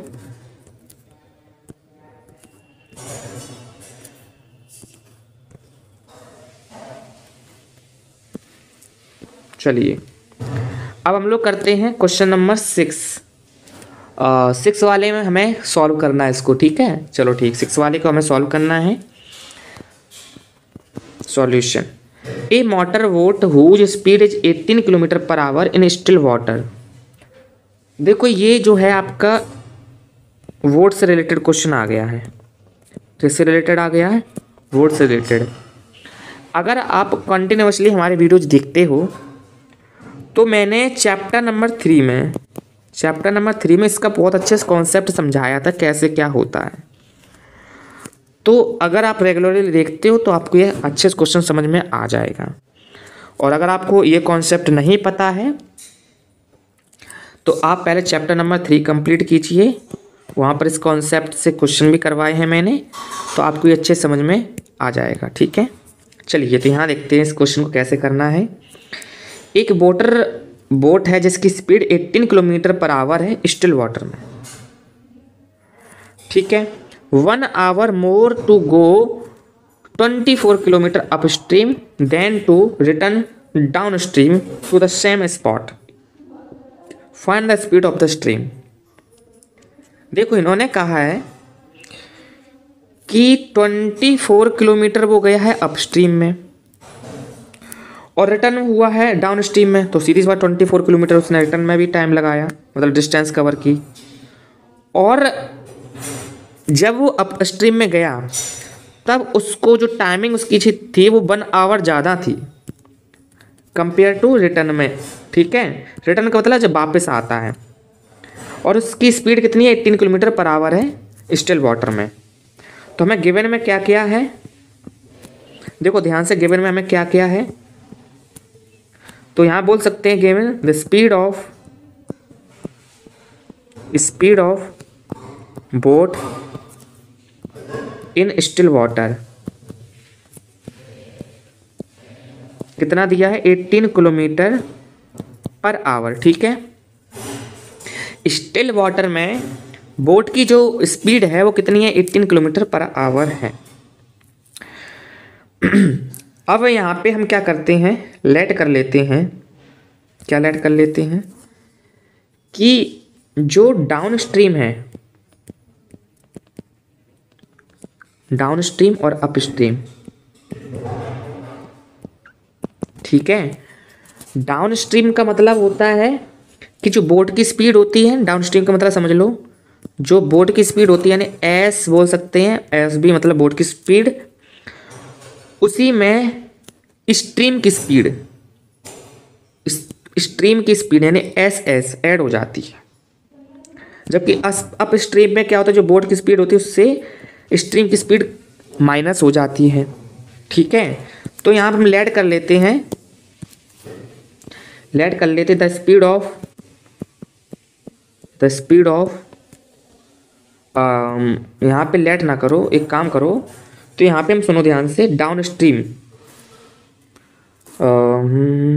पूछा क्या था, एक मिनट रुकना, find the speed of stream. हाँ ठीक है, लेट करना पड़ेगा, तो let the stream speed of stream, let the speed of stream, stream की जो स्पीड है उसको मैंने x किलोमीटर पर आवर मान लिया। तो इस हिसाब से डाउन स्ट्रीम में जो बोर्ड की स्पीड है वो तो 18 है, उसमें स्ट्रीम की स्पीड ऐड हो जाएगी, जबकि अप स्ट्रीम में जो बोट की स्पीड है उससे स्ट्रीम की स्पीड क्या होगी, माइनस हो जाएगी। ठीक, इस चीज़ को आपको याद रखना है। ठीक है, इस बारे के इसका पूरा कॉन्सेप्ट मैंने बता रखा है, मैंने आपको पहले ही बता दिया है। ठीक है, अब क्या होगा, इन्होंने कहा था, अच्छा मैं अब बात करूँ टाइम की, टाइम टेकन, तो टाइम का फॉर्मूला क्या होता है, डिस्टेंस अपॉन स्पीड, अभी पीछे ही मैंने बताया था। तो मान के चलो T1 जो आपका टाइम है, T1 जो कि मैं बात कर रहा हूँ किसके लिए, अप स्ट्रीम के लिए बात कर रहा हूँ, किसके लिए बात कर रहा हूँ, अप स्ट्रीम के लिए, for up stream, for up stream. तो अगर मैं अप स्ट्रीम की बात करूँ तो डिस्टेंस आपका कितना है, 24 किलोमीटर है, और जो स्पीड है अप स्ट्रीम में वो 18 माइनस का x है। अगर हम बात करें T2 की, ठीक है, तो इसमें भी क्या है, 24 है, लेकिन स्पीड इसकी कितनी है, तो 18 प्लस x है। और ये बात कर रहे हैं किसके लिए, for down stream, down stream. ठीक है, इन्होंने कहा था कि जो अप स्ट्रीम है, अप स्ट्रीम यानी T1 है, उसको 1 घंटा ज़्यादा लगता है T2 के मुकाबले में। मतलब कि T1 बड़ा है आपका और T2 छोटा है, और दोनों की जो टाइमिंग का डिफरेंस है वो 1 आवर है। ठीक है, ये आपका अप स्ट्रीम है और ये डाउन स्ट्रीम का टाइमिंग है, तो अप स्ट्रीम में ज़्यादा लगता है और डाउन स्ट्रीम में कम लगता है, तो दोनों को टाइमिंग का जो डिफरेंस वो कितना है, 1 है। अब इनकी वैल्यू रख दो, तो कितना है, 24, 18 माइनस का x minus 24, 18 plus x equal में 1। यहाँ से 24 कॉमन ले लो, तो यहाँ 1 अपॉन 18 माइनस का x बचा, माइनस का 1 अपॉन 18 प्लस x बचा, इक्वल में कितना है, 1 है। ठीक है, अब यहाँ पे कराएंगे क्रॉस मल्टीप्लाई, क्योंकि एलसीएम लेना होता है ना इस तरह से। ठीक है, चलिए तो कराते हैं अगले पेज पे मल्टीप्लाई। तो 24 था यहाँ पे, तो देखो ध्यान से, जब 18 का 1 में होगा तो क्या होगा, 18 प्लस एक्स माइनस का, जब इस माइनस के 18 माइनस के एक्स का 1 में होगा तो कितना हो जाएगा, देखो 18 और माइनस का एक्स प्लस का एक्स बन जाएगा, भाई माइनस का साइन था इसलिए, और 18 प्लस एक्स और 18 माइनस का एक्स। ठीक है, सही है ना, बिल्कुल सही है। और इक्वल में कितना था, 1। यहाँ से ये 18 से ये 18 क्रॉस हो गया, x और x कितना हो गया, 2x हो गया, और इसका मल्टीप्लाई करा दो इस 1 में। ठीक है, तो 24 इंटू 2x इक्वल में 18 प्लस एक्स और 18 माइनस का x। ध्यान दो, a प्लस बी और a माइनस बी, तो a प्लस बी और a माइनस बी फॉर्मूला क्या होता है, a स्क्वायर माइनस का b स्क्वायर, 18 का स्क्वायर माइनस का x का स्क्वायर। इधर देखो मल्टीप्लाई करेंगे तो x का x रहा, 2 4 जा 8 और 2 2 जा 4, 48 x हो गया। ओके, तो अब हम इसको सही तरीके से लिखेंगे, तो एक्स स्क्वायर को लाएंगे राइट हैंड साइड में, तो ये एक्स स्क्वायर प्लस का हो गया, और ये पहले से ही 48x है, तो ये यहाँ पे प्लस का पहले से ही है, बल्कि ये 18 स्क्वायर इधर लाएंगे तो कितना हो जाएगा, माइनस का 18 स्क्वायर हो जाएगा, और इक्वल में कितना है, 0। और 18 का जो स्क्वायर होता है वो 336 होता है। एक बार मैं चेक कर लूँ 336 ही होता है कि नहीं होता। तो 8 का 64, 1 का 1, 8 1 जा 8 2 जा 16, तो 4 6 6 12, ये 324 होता है। ठीक है, मैं गलत था, 324 होता है। तो एक्स स्क्वायर प्लस में 48x माइनस के 324 और इक्वल में कितना है 0। अब बच्चा पार्टी, अब हमें 324 की निकाल लेंगे फैक्टर्स। ठीक है, तो चलिए फैक्टर निकाल लेते हैं 324 का।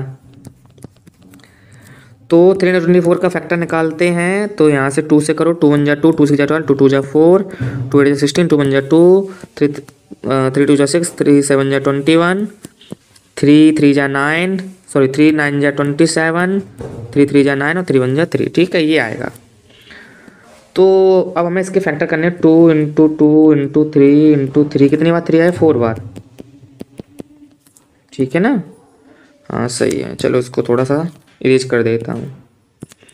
अब इसके इस तरह से फैक्टर बनाने हैं कि प्लस करने पे 48 आए और मल्टीप्लाई करने पे 324। अब हालांकि देखो जब 324 के फैक्टर तो मल्टीप्लाई करने पे 324 तो आएगा ही आएगा, हमें प्लस के बारे में सोचना है। ठीक है, 2 2 जा 4, 4 3 जा कितना होता है 12 होता है,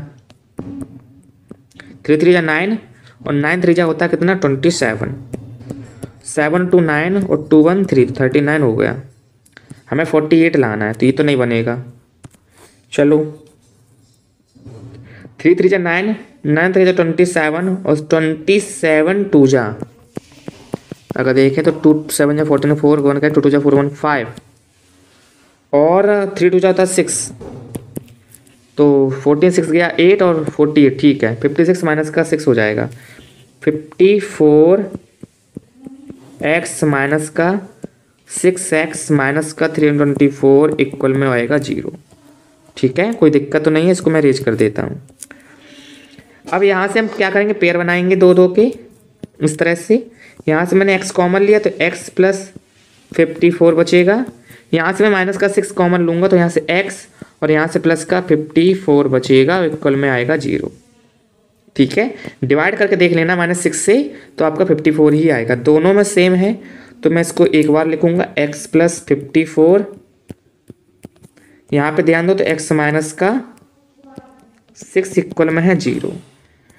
तो एक बार x माइनस का 6 इक्वल 0 रखा तो x की वैल्यू कितनी आ गई 6 आ गई। एक बार x प्लस 54 को इक्वल में 0 रखा तो x की वैल्यू आई माइनस का 54। आपको पता है कि x की वैल्यू माइनस का 54 नहीं होगी क्योंकि x हमने स्पीड को माना, तो स्पीड कभी निगेटिव नहीं होती है, इसीलिए ये वाली वैल्यू ना होकर के ये वाली वैल्यू होगी। यानी कि speed of still water, speed of जो स्ट्रीम था वो कितना होगा 6 किलोमीटर पर आवर। ठीक है, कितना होगा 6 किलोमीटर पर आवर। चलिए, तो इस तरह से हमें इस क्वेश्चन को भी सॉल्व करना था। तो अब आप जल्दी से इसका स्क्रीनशॉट ले लो, काफ़ी अच्छा क्वेश्चन था ये भी, जल्दी से स्क्रीनशॉट ले लीजिए।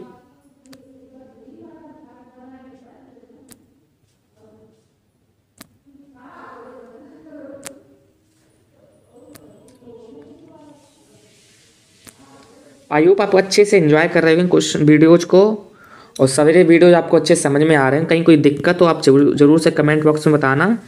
ठीक है, बाकी मैंने आपको हर बार बताता हूँ वीडियो में कि आपको PDF फाइल, DPP, PYQ, ये सारी चीज़ें आपको कहाँ मिलेंगी, टेलीग्राम चैनल पर मिल जाएंगी।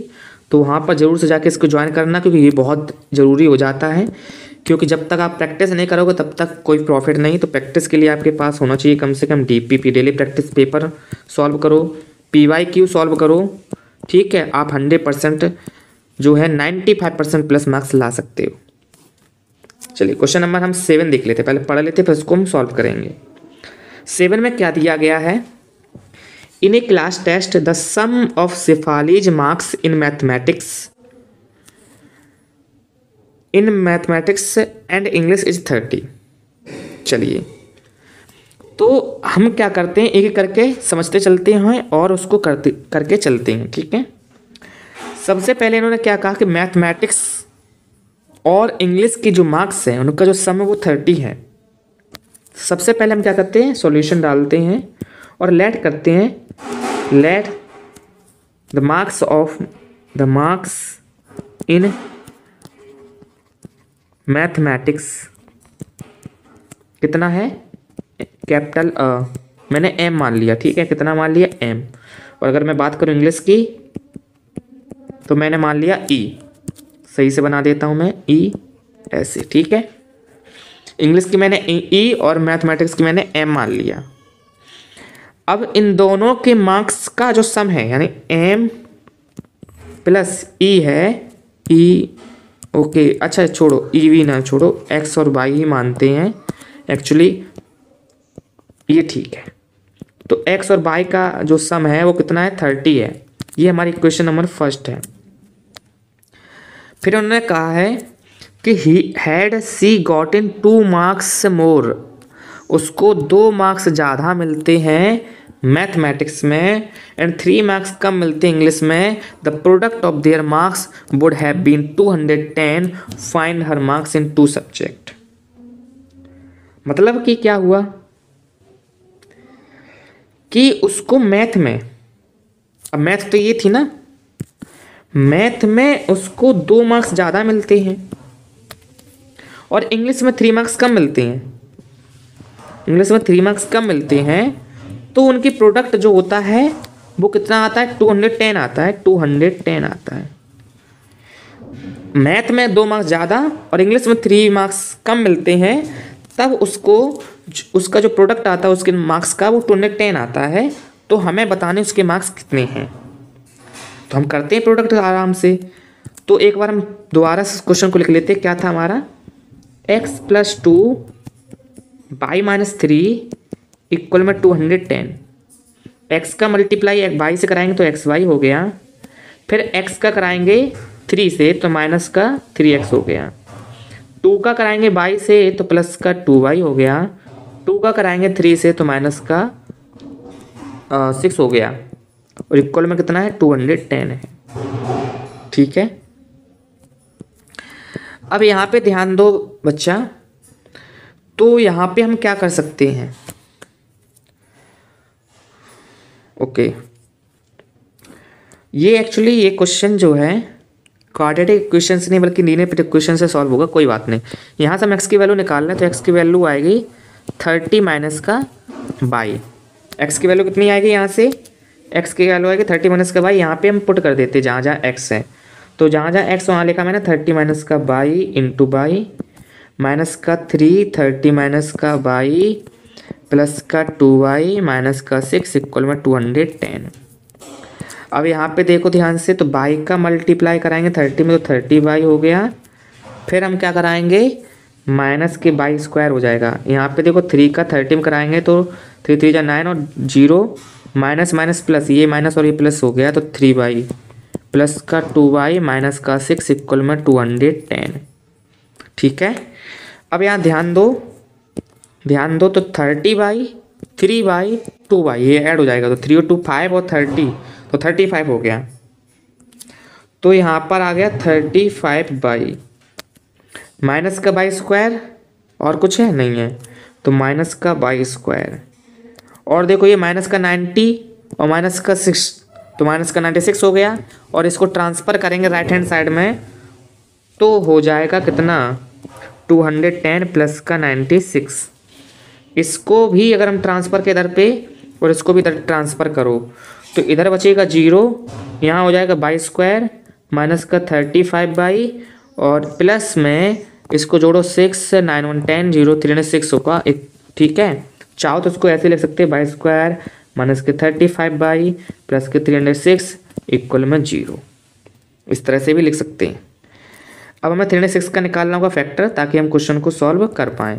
तो 306 का निकालते हैं फैक्टर, तो 306 का निकालते हैं फैक्टर, तो 3 1 जा 3 0 0 3 2 जा 6 2 5 जा 10 2 1 जा 2 51 आया है, तो ये किससे चला जाएगा 3 से, तो 3 1 जा 3 3 7 जा 21 और ये 17 1 जा 17। चलो हमें लाना कितना है एक बार चेक कर लेते हैं, हमें 35 लाना है, तो 3 3 जा 9 9 2 जा 18 और 17 को ऐड करेंगे तो 35 आ जाता है। तो चलिए फिर हम लोग कर लेते हैं क्वेश्चन को। अच्छा माइनस का 35 लाना, ये भी देखो ध्यान से, तो फिर हमें दोनों माइनस के लेने होंगे, ठीक है, ये भी ध्यान रखना। तो माइनस का 18 और माइनस का 17 लेंगे तो ऐड करेंगे माइनस का 35 और माइनस के 18 का मल्टीप्लाई माइनस के 17 से करेंगे तो 306 आ जाएगा, ठीक है। चलिए तो हम लिख लेते हैं यहाँ पे वाई स्क्वायर माइनस का 18y माइनस का 17y प्लस का 306 इक्वल में 0, ठीक है। तो क्या क्या क्वेश्चन था, माइनस का 18y माइनस का 17y प्लस का 306 इक्वल में 0। अब यहाँ से अगर हम कॉमन लें दो दो पेयर बना करके, तो यहाँ से बाई कॉमन ले लो तो बाई माइनस का 18 बचा, यहाँ से बेटा जी माइनस का 17 कॉमन ले लो तो बाई माइनस का यहाँ भी 18 बचा और इक्वल में आ गया 0।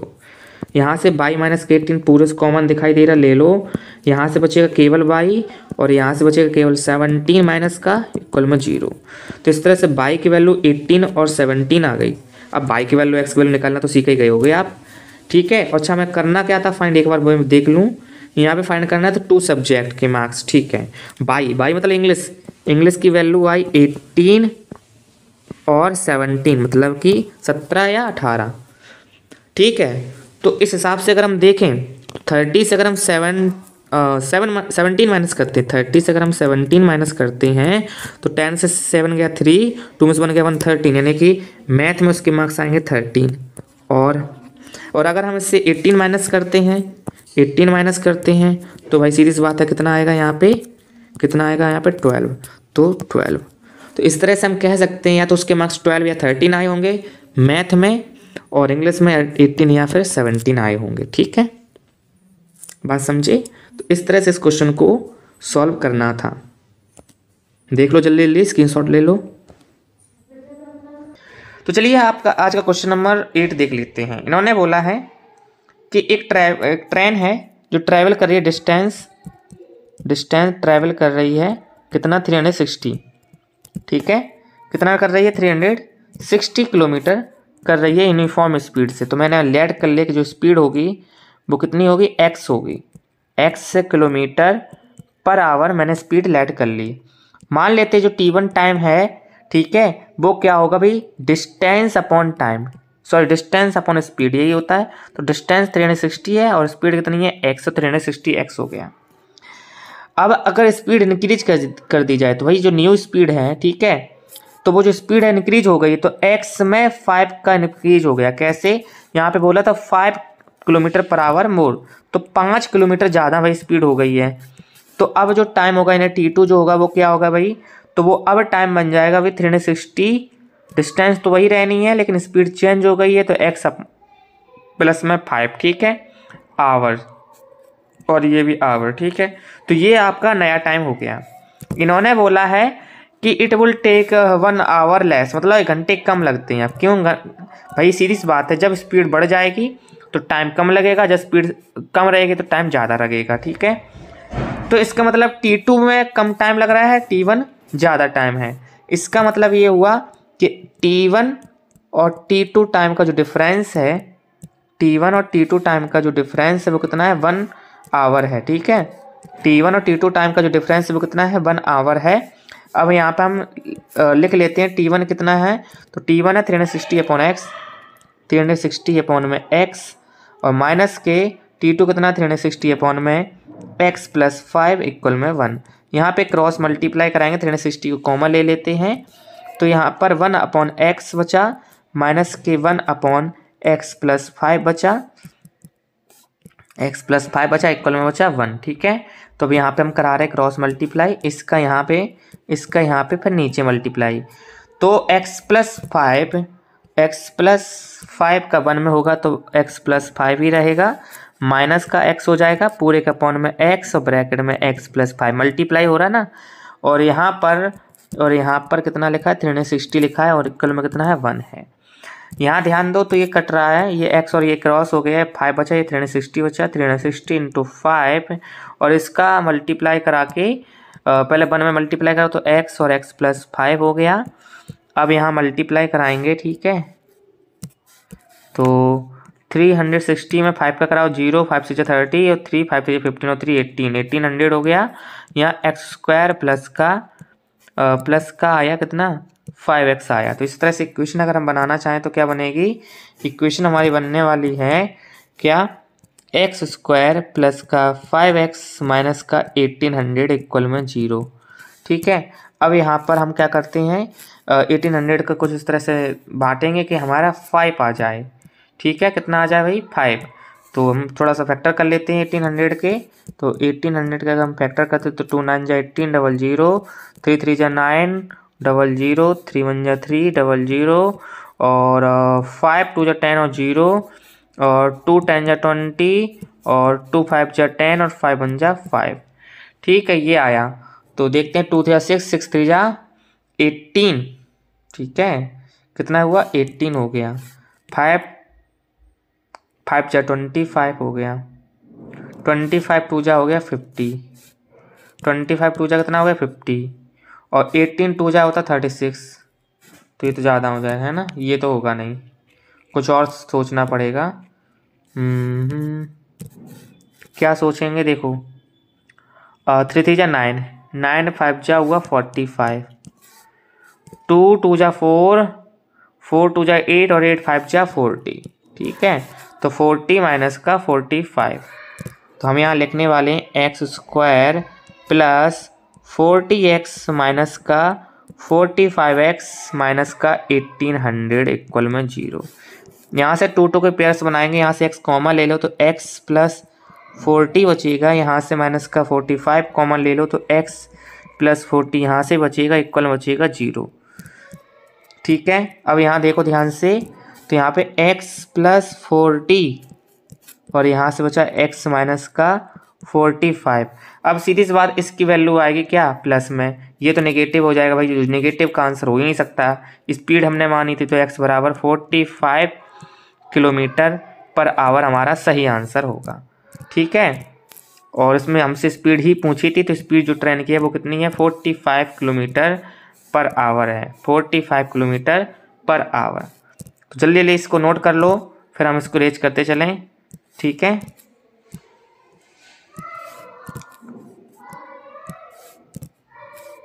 चलिए अब आगे बढ़ते हैं अगले क्वेश्चन पे, इसको मैं रेज कर रहा हूँ। तो देखिए अगला क्वेश्चन हमारा, 2 water taps together can fill a tank in 9/3/8 hours. The tap of larger diameter takes 10 hours less than the smaller one of to fill the tank separately. Find the time in which each tap can separately fill the tank. तो देखिए ध्यान से, इन्होंने देखो 2 water tap बताए हैं जो tank को फिल करते हैं 9/3/8 आवर्स में। ठीक है, तो सबसे पहले एक काम करते हैं, लेट कर लेते हैं, let the first tap taken time. तो जो फर्स्ट टैप है उसको जो मान के चलते टाइम जो लग रहा है वो x लग रहा है। जो फर्स्ट टैप है उसको x आवर टाइम लग रहा है। ठीक है, इसका मतलब अगर हम बात करें सेकंड टैप की, सेकंड टैप, तो उसको टाइम कितना लगेगा, टोटल जो टाइम लग रहा था वो 9/3/8 लग रहा था।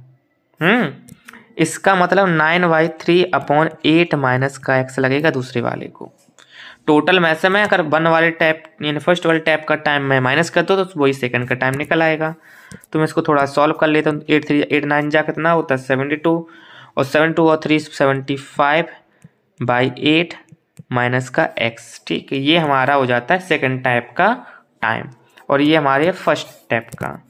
इन्होंने कहा the tap of larger diameter takes 10 hours less.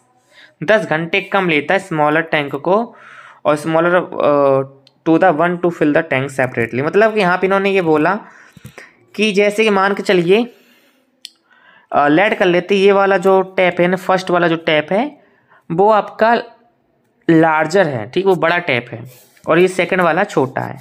मैंने इसको मैं मान लिया कि बड़ा टैप है, और इसको मैंने मान लिया कि ये छोटा है। ठीक है, स्मॉल है, स्मॉल डायमीटर वाला टैप है। तो स्मॉल डायमीटर वाले टैप से 10 घंटे कम टाइम लेता है ये लार्जर डायमीटर वाला टैप। मतलब फर्स्ट वाला जो है 10 घंटा कम लेता है टाइम छोटे वाले से।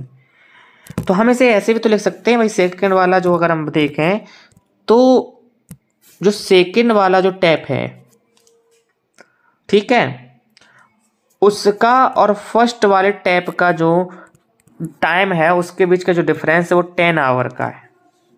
ठीक है, ये 10 घंटे ज़्यादा लेता है और ये 10 घंटे कम लेता है एक दूसरे के मुकाबले। तो इन दोनों के टाइम का जो डिफरेंस वो कितना है, 10 आवर है। सेकेंड वाले का जो टाइम था वो कितना था, 75/8 माइनस का x, और फर्स्ट वाले का था x, और कुल मिलाकर के कितना डिफरेंस आ रहा है, 10 का। 75/8 को इधर ट्रांसफर कर दो, बाकी इन दोनों को ऐड कर दें भाई, दोनों माइनस माइनस के हैं तो दोनों भाई ऐड हो जाएंगे। तो माइनस और माइनस कितना हो गया, माइनस का 2x हो गया, ये 10 माइनस का 75/8 हो गया। यहाँ 8 का या मल्टीप्लाई करो तो 8 10 80 हो जाता है। तो माइनस का 2x इक्वल में 80 माइनस का 75, यानी बचा कितना, 5 अपॉन में 8। तो इस तरह से अगर मैं x की वैल्यू निकालूं तो माइनस के 5/2 जो 16 आती है। x की वैल्यू कितनी आई, माइनस के 5/16। ठीक है, थोड़ा सा लगता है मैंने कहीं गड़बड़ कर दिया है।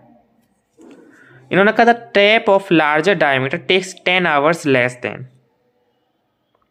अब देखो यहाँ पे सुनो ध्यान से, एक्चुअली हमें यहाँ पता नहीं था कि कौन छोटा है कौन बड़ा है, तो हमने मान लिया था कि ये वाला बड़ा है, पर माइनस में क्योंकि आंसर आ रहा है इसका मतलब ये हुआ कि बड़ा जो था वो ये था और छोटा वाला ये था। तो एक टाइप से देखा जाए तो एक्स की वैल्यू, क्योंकि टाइम जो होता है ना वो नेगेटिव तो हो ही नहीं सकता, ठीक है ना। तो 5/16 हमारा क्या होगा, सही आंसर होगा। तो एक टैप को जो टाइम लग रहा है वो 5/16 लग रहा है, जबकि दूसरे टैप को जो लगेगा वो 5/16 75/8 से हम लोग माइनस कर लेंगे। ठीक है, तो हमारा आंसर आ जाएगा। तो ये था आपका सेकंड क्वेश्चन, यानी क्वेश्चन नंबर 9। इसको मैं इरेज कर रहा हूँ तो आप इसको जल्दी जल्दी नोट कर लो। अगला क्वेश्चन देख लेते हैं, क्वेश्चन नंबर 10 है, the sum of the area of 2 squares is 468 metre square. 2 square हैं और दोनों स्क्वायर के जो एरिया का सम है वो 468 मीटर स्क्वायर है। ठीक है, तो सबसे पहले लेट कर लो, let the side of first square की जो साइड है वो लेट कर लो कि वो x है, क्या है, x है, x1 मान लो। तो उसका इस तरह से एरिया देखा जाए तो क्या हो जाएगा, एरिया की अगर मैं बात करूं, एरिया क्या हो जाएगा, x1 का स्क्वायर। इस तरह से मैं सेकंड स्क्वायर की बात करूं, सेकंड स्क्वायर, और उसकी साइड की मैं बात करूं तो वो क्या है, x2 का स्क्वायर। तो इस तरह से अगर मैं बात करूं x2 का स्क्वायर, तो इस तरह से अगर मैं बात करूं एरिया की, तो एरिया क्या होगा, x2 का होल स्क्वायर हो जाएगा।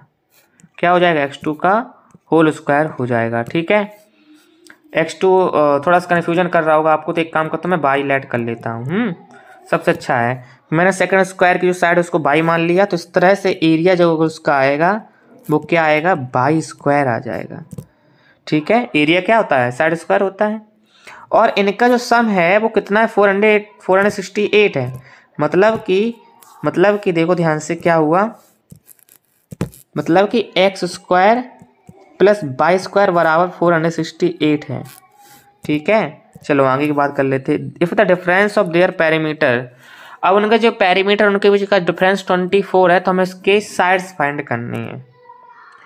अब देखिए ध्यान से कि इनकी जो है डिफरेंस क्या है, डिफरेंस तो इनके पेरीमीटर का डिफरेंस, पेरीमीटर होता क्या है भाई, तो 4 साइड यानी 4x माइनस का 4y इक्वल में कितना था 24 है, कितना है 24 है। तो इस तरह से 4 कॉमा ले लो तो x माइनस के y इक्वल कितना बचता है 24, 4 6 जा 24, यानी x माइनस के y इक्वल में आया 6, और x square plus y square बराबर 468।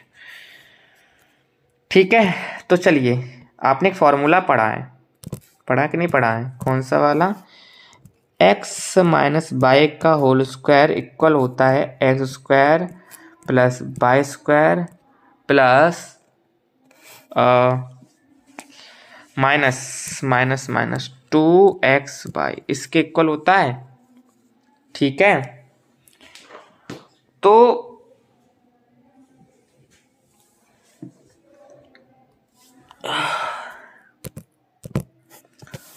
देखो ध्यान से हम क्या करने वाले हैं।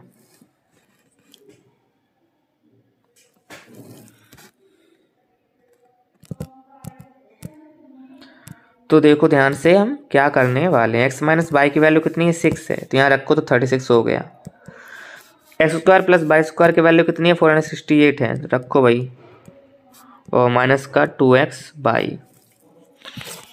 तो इसको उधर ट्रांसफर करो, इसको उधर ट्रांसफर करो, तो 2x/, इक्वल हो जाएगा 468 माइनस का 36। 8 से 6 गया 2 बचा, और 6 से 3 गया 3, और 4 तो 4 का ही रहा। ये 2x/, है। 2 से इसको क्रॉस कर दो तो कितने टाइम्स गया, 2 1 जा 2 2 जा 4, 2 1 जा 2, 2 6 जा 12, 216 आया। कितना आ गया भाई, 216 आ गया। ठीक है, तो x/y इक्वल है 216।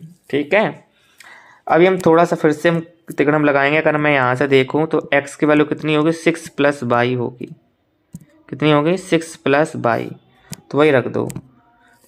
तो यहाँ से x की वैल्यू रख देंगे, x की वैल्यू रख देंगे 6 + y इक्वल में 216।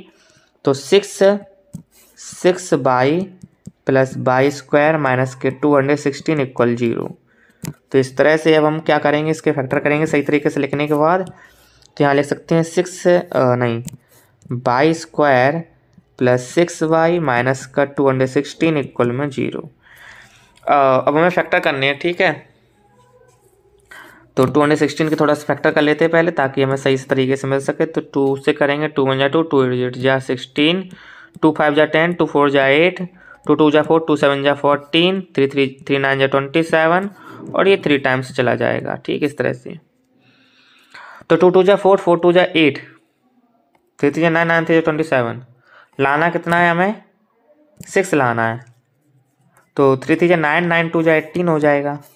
2 2 जा 4, 4 3 जा 12 हो जाएगा। ठीक है ना, 18 से 12 जाएगा, 6 बचेगा। तो इस तरह से अगर हम देखें तो y square plus 18y plus 18y minus का 12y माइनस का 216 इक्वल में 0। तो y square plus 18y minus का 12y माइनस का 216 इक्वल 0। तो यहाँ से 2 2 कॉमन ले लो, मतलब 2 2 को पेयर बना लो, y कॉमन ले लो। y प्लस 18 माइनस का 12, y प्लस 18 इक्वल में 0। तो यहाँ से y प्लस 18 आ गया, और यहाँ से बचा y माइनस का 12 इक्वल में 0। अब हमें भाई प्लस में वैल्यू चाहिए होती है, तो y बराबर 12 आ जाएगा, भाई माइनस वाला नहीं लेंगे। ठीक है, तो y की वैल्यू आ गई 12। ठीक, यानी कि क्या हुआ कि एक जो साइड है वो कितनी है, 12। एक की जो साइड है वो कितनी है, 12 है। इन्हें डिफरेंस दिया था कितना, 6 का। ठीक है, तो इसका मतलब अगर हम 12 में 6 जोड़ें तो ये कितना होगा, 18। तो इसका मतलब ये जो है कितनी हो जाएगी, ये कितनी हो जाएगी, 18 हो जाएगी, और ये 12 हो जाएगी। तो इस तरह से हमारे ये आंसर आ गया है। ठीक है, तो चलिए अब यहाँ पे नेचुरल रूट्स के बारे में थोड़ी सी बात कर लेते हैं कि नेचर ऑफ रूट्स क्या होते हैं, कि रूट्स के क्या नेचर होते हैं। रूट्स के बारे में मैंने बताया, तो रूट्स क्या होता है, अगर आपको नहीं पता तो चलो थोड़ा सा रूट्स के बारे में बता दूं। देखो, अब थोड़ा सा रूट्स के बारे में जान लो पहले थोड़ा सा, है ना। देखिए रूट्स क्या होता है। रूट्स तो जैसे कि मैंने कोई भी मैंने क्वाड्रेटिक इक्वेशन लिखा, ठीक है, तो इस क्वाड्रेटिक इक्वेशन में क्या होते हैं, एक्स की 2 वैल्यू हमें मिलती हैं। कितनी वैल्यू मिलती है एक्स की, 2, या बाई होती तो बाई की 2 वैल्यू मिलती, जैसे आपने यहाँ देखा तो वैल्यू मिल रही थी। तो एक्स की जो 2 वैल्यू मिलती है उसमें से एक को हम अल्फा और दूसरे को हम कहते हैं बीटा। ठीक है, और यही हमारे क्या होती है, जीरो जो होते हैं जब पॉलिनोमियल की बात होती है, और जब क्वाड्रेटिक इक्वेशन की बात होती है तो यही हमारे क्या होते हैं, रूट होते हैं। यही हमारे क्या होते हैं, रूट होते हैं। और ये वो वैल्यू होती है जो इस इक्वेशन को जीरो कर देंगी। ठीक है, जो डेफिनेशन जीरोज की थी पॉलिनोमियल में, वही समझ लो रूट्स की है। ठीक है, वही चीज़ होती है, कुछ अलग नहीं होता है। ठीक है, तो जब हम फैक्टर करते हैं तो अगर हमने जैसे कि यहाँ देखो, अगर यहाँ पे मैंने जो 12 निकाला तो यहाँ से मैं बाई की वैल्यू माइनस का 18 आएगी, तो ये जो बाई की जो 2 वैल्यू आई वो क्या है, इसके रूट हैं, किसके, इस इक्वेशन की। ठीक है, यानी अगर मैं इनकी वैल्यू को मैं इस इक्वेशन में रखूंगा, इस इक्वेशन में रखूंगा तो इसकी वैल्यू 0 आ जाएगी। कितनी आ जाएगी, 0 आ जाएगी। ठीक, ये होता है रूट। तो रूट के नेचर क्या है, तो पहला जो नेचर आपका था वो यहाँ पे दिया गया था, क्या था कि अगर अगर अगर अगर अगर बी स्क्वायर माइनस के 4ac 0 से छोटा है, बी स्क्वायर माइनस के 4ac की वैल्यू जो है 0 छोटी यानी नेगेटिव आती है, तो आपको रियल रूट्स मिलने वाले हैं। क्या मिलने वाले हैं, सॉरी छोटी नहीं बोल रहा हूँ, सॉरी बड़ी, सॉरी यार क्या कह रहा हूँ, बड़ी वैल्यू है। ठीक है, बी स्क्वायर माइनस के 4ac की वैल्यू 0 से बड़ी है यानी लार्ज है, ग्रेटर देन है, तो आपको रियल रूट्स मिलने वाले हैं। क्या मिलने वाले, रियल रूट्स मिलने वाले हैं।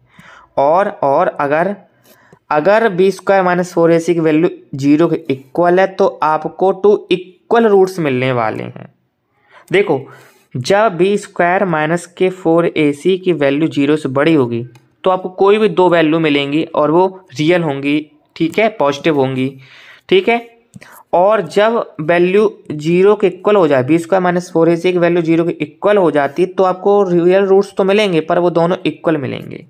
कैसे मिलेंगे, इक्वल मिलेंगे। और जब बी स्क्वायर माइनस 4ac की वैल्यू 0 से छोटी हो जाती है तो आपको एक भी रियल रूट नहीं मिलता, no real roots, no real roots. ठीक है, कोई रियल रूट आपको नहीं मिलता है। ठीक, इस चीज़ को आपको याद रखना है। चलिए अब हम लोग क्वेश्चन नंबर देख लेते हैं इससे रिलेटेड। ठीक है, और आपको धीरे धीरे सारी की चीज़ें समझ में आ जाएंगे, चिंता मत करिए। पहला क्वेश्चन है, find the nature of the roots of the following quadratic equations if the real roots exist, find them. इन्होंने कहा कि जो आपको इक्वेशन दी गई है आप इसमें सबसे पहले ये पता करिए कि क्या इसका नेचर रूट्स का। अगर ये रियल रूट्स हैं, ठीक है, अब रियल रूट्स कब कब होता है, तो बी स्क्वायर माइनस के 4ac जो होता है वो या तो 0 से बड़ा हो या 0 के बराबर हो तो वो रियल रूट होता है। अगर 0 से छोटा हो गया तो वो रियल रूट नहीं होगा। ठीक है, तो चलिए पहले वाले का हम लोग पता करते हैं। चलिए तो फिर पहले वाले क्वेश्चन करते हैं। तो क्या था क्वेश्चन हमारा, 2x स्क्वायर माइनस का 3x प्लस का 5 इक्वल में 0। तो हमें कैसे पता चलेगा, तो कंडीशन थी बी स्क्वायर माइनस के 4ac, बी क्या होता है, ये रहा, तो b कितना, माइनस का 3, माइनस के 3 का होल स्क्वायर माइनस 4ac, तो 4 लिखो, और a के प्लेस पर कितना है, 2 है, और c के प्लेस पर कितना है, 5 है, 5 लिखो। 3 का स्क्वायर 9 होता है, 4 2 जा 8 और 8 5 जा कितना हुआ, तो 8 5 जा होता है 40। अब 40 जो है अगर मैं इसको माइनस करूँगा तो माइनस का 31 आएगा, जो कि माइनस 31 जो होता है वो 0 छोटा होता है। इसका मतलब ये हुआ कि ये नो रियल रूट्स, यहाँ पर क्या मिलने वाले, नो रियल रूट्स। और जब रियल रूट्स नहीं मिलते हैं तो हमें फिर उसके आगे सॉल्व नहीं करना, ये इसका नेचर हो गया। ठीक है, इसी तरह से आपको सेकंड वाला क्वेश्चन करना है, तो मेरे हिसाब से सेकंड वाला क्वेश्चन आप कर सकते हो, थोड़ा सा आप अपने साइड से ट्राई करना, हो जाएगा।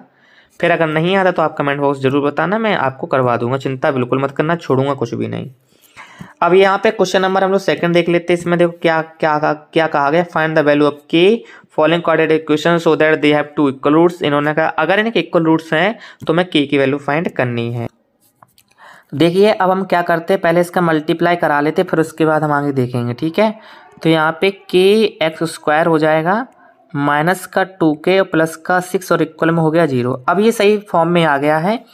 अब हम कंडीशन लगा देते, देखो 4 माइनस का बी स्क्वायर माइनस का 4ac इक्वल होगा 0, क्योंकि इक्वल रियल रूट्स की तो यही कंडीशन होती है। अब b की वैल्यू क्या होगी, तो माइनस का 2k होगी, है ना, b की वैल्यू क्या होगी, तो यहाँ पर x और लिखना भूल गया, माइनस के 2kx होगा, मतलब 2k होगा, तो माइनस के 2k का क्या हो गया, होल स्क्वायर माइनस 4, a क्या है, a की वैल्यू कितनी है, k है, और c की वैल्यू कितनी है भाई, 6 है, और इक्वल में 0। ठीक है, तो अब हम यहाँ पे देखते ध्यान से, तो यहाँ पर इस 2 का हो गया 4 और k का k स्क्वायर हो गया, और इसको उठा करके ले जाएंगे इस 0 के साइड में, तो इक्वल में 4 k 6, 4 इंटू k इंटू 6 हो गया। यहाँ से देखो तो 4 से 4 कैंसिल हो गया और k से एक पावर कैंसिल हो गई, तो k की वैल्यू आ गई 6। k की वैल्यू कितनी आ गई? 6 आ गई। ठीक है, तो इस तरह से इस क्वेश्चन को भी करना था, मैं इसको रेज कर रहा हूँ। तो चलिए अब क्वेश्चन नंबर हम लोग देख लेते हैं। Question number 3, is the following of situation possible? If so determine their present ages. The sum of the ages of two friends is 20 years. 4 years ago the product of their ages in years was 48। अब इन्होंने कहा कि जो दो friend हैं उनकी edges का जो सम है वो 20 ईयर्स हैं। तो मान के चलिए एक फ्रेंड ए है तो जिसकी एज x है, तो b की कितनी होगी भैया? 20 माइनस का x, क्योंकि दोनों के एजेस का जो सम है वो कितना है? 20 है। अब 4 years एगो मतलब बिफोर 4 years, बिफोर 4 years, ठीक, 4 साल पहले क्या है? 4 साल पहले जो इनकी एजेस, अब पहले इनकी एजेस को देख लो, 4 साल पहले क्या होगी? तो x माइनस का 4 होगी, क्योंकि भाई 4 साल कम हो जाएंगे, तो 20 माइनस के x माइनस का 4 यानी कि हो जाएगा 16 माइनस का x। ठीक है, और इनकी एजेस का जो इन्होंने कहा है प्रोडक्ट है, इनकी एजेस का जो प्रोडक्ट है वो 48 है। तो इसका मतलब हुआ कि x माइनस के 4 और 16 माइनस का x का जो प्रोडक्ट है वो 48 है। तो चलिए थोड़ा सा हम इसको मल्टीप्लाई करा लें, तो यहाँ 16x हो गया। ठीक है, फिर हम यहाँ माइनस में कराएंगे तो माइनस का x स्क्वायर हो गया, फिर 4 का 16 कराएंगे तो 16 4 जा 64 माइनस का 64 हो गया, फिर 4 का इसमें कराएंगे तो प्लस का 4x हो गया, इक्वल में है 48। यहाँ से x स्क्वायर को भी ट्रांसफ़र कर दो इधर साइड, तो सबको सारा डेटा उधर ही साइड ट्रांसफ़र कर दो, तो x स्क्वायर और ये ऐड होगा तो 20, तो माइनस का 20x प्लस का 64 और प्लस का 48 इक्वल में 0। ठीक है, और देखो यहाँ पे ध्यान से x स्क्वायर माइनस का 20x और इसको ऐड करें तो 8 और 4 12 का 2 1 कैरी 6 4 10 और 1 11, तो प्लस का 112 इक्वल में 0। ठीक है, तो ये आपका बना इक्वेशन। अब पहले मैं ये चेक करना होगा कि इसके जो रूट्स आने वाले वो रियल आने वाले भी हैं या नहीं। अगर रियल आ रहा तो ये पॉसिबल है, तो फिर हम इसके रूट्स फाइंड भी कर सकते हैं। ठीक है, तो चलिए सबसे पहले हम लोग इसके रूट्स फाइंड करते हैं। एक बार इक्वेशन को दोबारा से लिख लेते हैं ताकि हमें याद रहे क्या क्या था। तो x स्क्वायर माइनस क्या था? 20x प्लस के 112 इक्वल में 0। ठीक है, 112 ही होगा, 8 4 हाँ सही है। अब हम थोड़ा सा लगाते हैं, बी स्क्वायर माइनस के 4ac की वैल्यू निकालते हैं और देखते हैं क्या आ रही है। b की वैल्यू है 20, तो 20 का होता 400। ठीक है, माइनस 4 ए के प्लेस पर कुछ नहीं है 1 है, c के प्लेस 112 है, तो 400 माइनस का इसका मल्टीप्लाई करो, 4 2 जा 8 4 1 जा 4 4 1 जा 4, तो इधर देखो ध्यान से, तो माइनस का 48 आ रहा भाई, जो कि क्या है? 0 छोटा है। इसका मतलब आपको रियल रूट्स नहीं मिलने वाले, और जब रियल रूट्स नहीं मिलेंगे तो हम इनकी एजेस को फाइंड नहीं कर सकते हैं। ठीक है, तो यहाँ पर हम लिख सकते हैं नॉट पॉसिबल। ठीक है, क्या लिख सकते हैं? Not possible. ओके, ये आप आंसर में लिख देना। चलिए अगला क्वेश्चन कर लेते हैं, ये लास्ट क्वेश्चन है इस चैप्टर का। It is a possible to design a rectangular park of perimeter 80 meter and the area of 400 meter square, so find the its length breadth. इन्होंने कहा भाई एक पेरीमीटर है एक रेक्टेंगुलर पार्क का, तो रेक्टेंगुलर पार्क का पेरीमीटर देखो क्या दिया है, पहले इसको मैं रेज कर दूं फिर निकालते हैं। ठीक है, रेक्टेंगुलर पार्क का जो पेरीमीटर वो 80 है, मतलब लेंथ और ब्रेथ जो है कुल मिलाकर कितना आ रहा है? 80 आ रहा है। ठीक है, यानी लेंथ बराबर कितना हो गया? 80 माइनस का ब्रेथ हो गया, और जो इनका एरिया है वो 400 है, यानी L इंटू बी इक्वल कितना है? 400 है। अब L के प्लेस पर रखेंगे 80 माइनस का B, और पहले से भी B है और इक्वल में कितना है? 400 है। ठीक है, तो चलिए कोई बात नहीं, अब सॉल्व कर लेते हैं। तो यहाँ पे मल्टीप्लाई करा लो, तो 80B माइनस का B स्क्वायर इक्वल में कितना? 400। ठीक है, तो अगर सही से इसको लिखेंगे तो क्या होगा? B स्क्वायर माइनस का 80B प्लस का 400 इक्वल में 0। तो सबसे पहले इसका चेक कर लेते भाई, क्या ये कंडीशंस की जो लगने वाली है B स्क्वायर माइनस 4AC वो सही है या नहीं, क्या वो 0 या 0 से बड़ा है कि नहीं। तो B की वैल्यू 80 का जो स्क्वायर होगा 6400 होगा, माइनस 4 ए के प्लेस पर कुछ नहीं है 1 मान लो, और C के प्लेस पर है 400। ठीक है, तो 6400 माइनस का 4 4 जा 16 है, 1600 हो गया। तो 0 0 मतलब कि यहाँ पे पॉजिटिव आंसर आने वाला है। इसका मतलब हम इसे सॉल्व कर सकते हैं। तो चलिए आज हम फिर इसको सॉल्व करते हैं, इसी इक्वेशन को। ठीक है, तो चलिए करते हैं सॉल्व। तो क्या है, बी स्क्वायर माइनस का 80v और प्लस का 400 इक्वल में 0। ठीक है, तो 400 कब कब आएगा, कैसे आएगा? तो अगर मैं 400 लाना है, ठीक है, 400 लाना है, तो मैं अगर 400 के फैक्टर करूँ, 2 2 जा 400, 2 1 जा 200 और 2 5 जा 10 0 और 5 10 जा और इसके बाद 2, फिर इसके बाद 5 आएगा। ठीक है, तो इस तरह से अगर मैं देखूँ तो क्या होगा, 2 2 जा 4, 4 2 जा 8, 8 5 जा 40 और 5 2 जा 10। तो लेकिन यहाँ पे फिर 80 नहीं आ पाएगा, है ना, 80 भी लाना है। 5 5 जा 25, ठीक है, 5 5 जा 25, 25 2 जा 50, 50 हो गया। और 52 जा होता है कितना, 100 तो ज़्यादा हो गया। 2 2 जा 4, नहीं, एक काम करते हैं, श्रीधराचार से निकालते हैं। ठीक है, ज़्यादा चक्कर नहीं पड़ेंगे, श्रीधराचार लगाएंगे फॉर्मूला। कौन सा, श्रीधराचार। ठीक है, श्रीधराचार, तो उसी से निकालते हैं। बी स्क्वायर, बी की वैल्यू कितनी, 8 यानी 64 और 00। ठीक है, माइनस का बी, देखो फॉर्मूला क्या होता है, माइनस का b plus minus b square minus का 4ac अपॉन में 2a। ठीक है, तो माइनस का बी, माइनस माइनस प्लस हो जाएगा, तो प्लस का कितना हो गया 80 प्लस माइनस 80 का स्क्वायर 6400 माइनस का 4a और सी के प्लेस पर 400 है। ठीक है, और अपॉन में कितना 2 × 1, तो 80 प्लस माइनस 6400 माइनस का ये 4 4 या 16 और 1600 हो गया। तो 00 बचेगा, यहाँ 4 से 6 गया तो 14 6 गया 8 और 5 में से बन गया 4, तो 4800 और 80 प्लस माइनस और अपॉन में कितना चल रहा है, 2 चल रहा है। ठीक है, तो 48, अब 48 का हमें निकालना है, तो 00, तो 48 × 100 और 48 का मतलब कितना हुआ, 12 चौका 48 है ना, 12 चौका 48, 14 4 जा, इस तरह से लिख सकते हैं। और प्लस माइनस 80 और अपॉन में क्या चल रहा है, अपॉन में क्या चल रहा है, 2 चल रहा है। ये 4 आएगा तो 80, 4 आएगा तो 2 बन के, 100 आएगा तो 10 बन के, और 12 में आएगा तो कितना, 3 4 जा 12 है ना, तो 4 फिर उससे निकलेगा, 2 बचेगा, √3 अंदर बाहर बचेगा और ये 2 बचा, तो 2 ये सारे कट जाएंगे, यहाँ 40 बचेगा।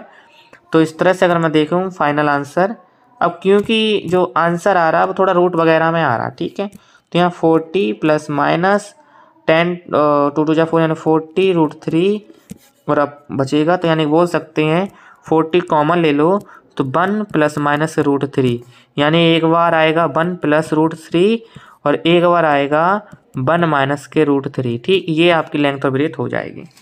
तो इस तरह से क्वेश्चन को करना है। और आज ये हमारा चैप्टर कंप्लीट हो गया, क्वाड्रेटिक इक्वेशन।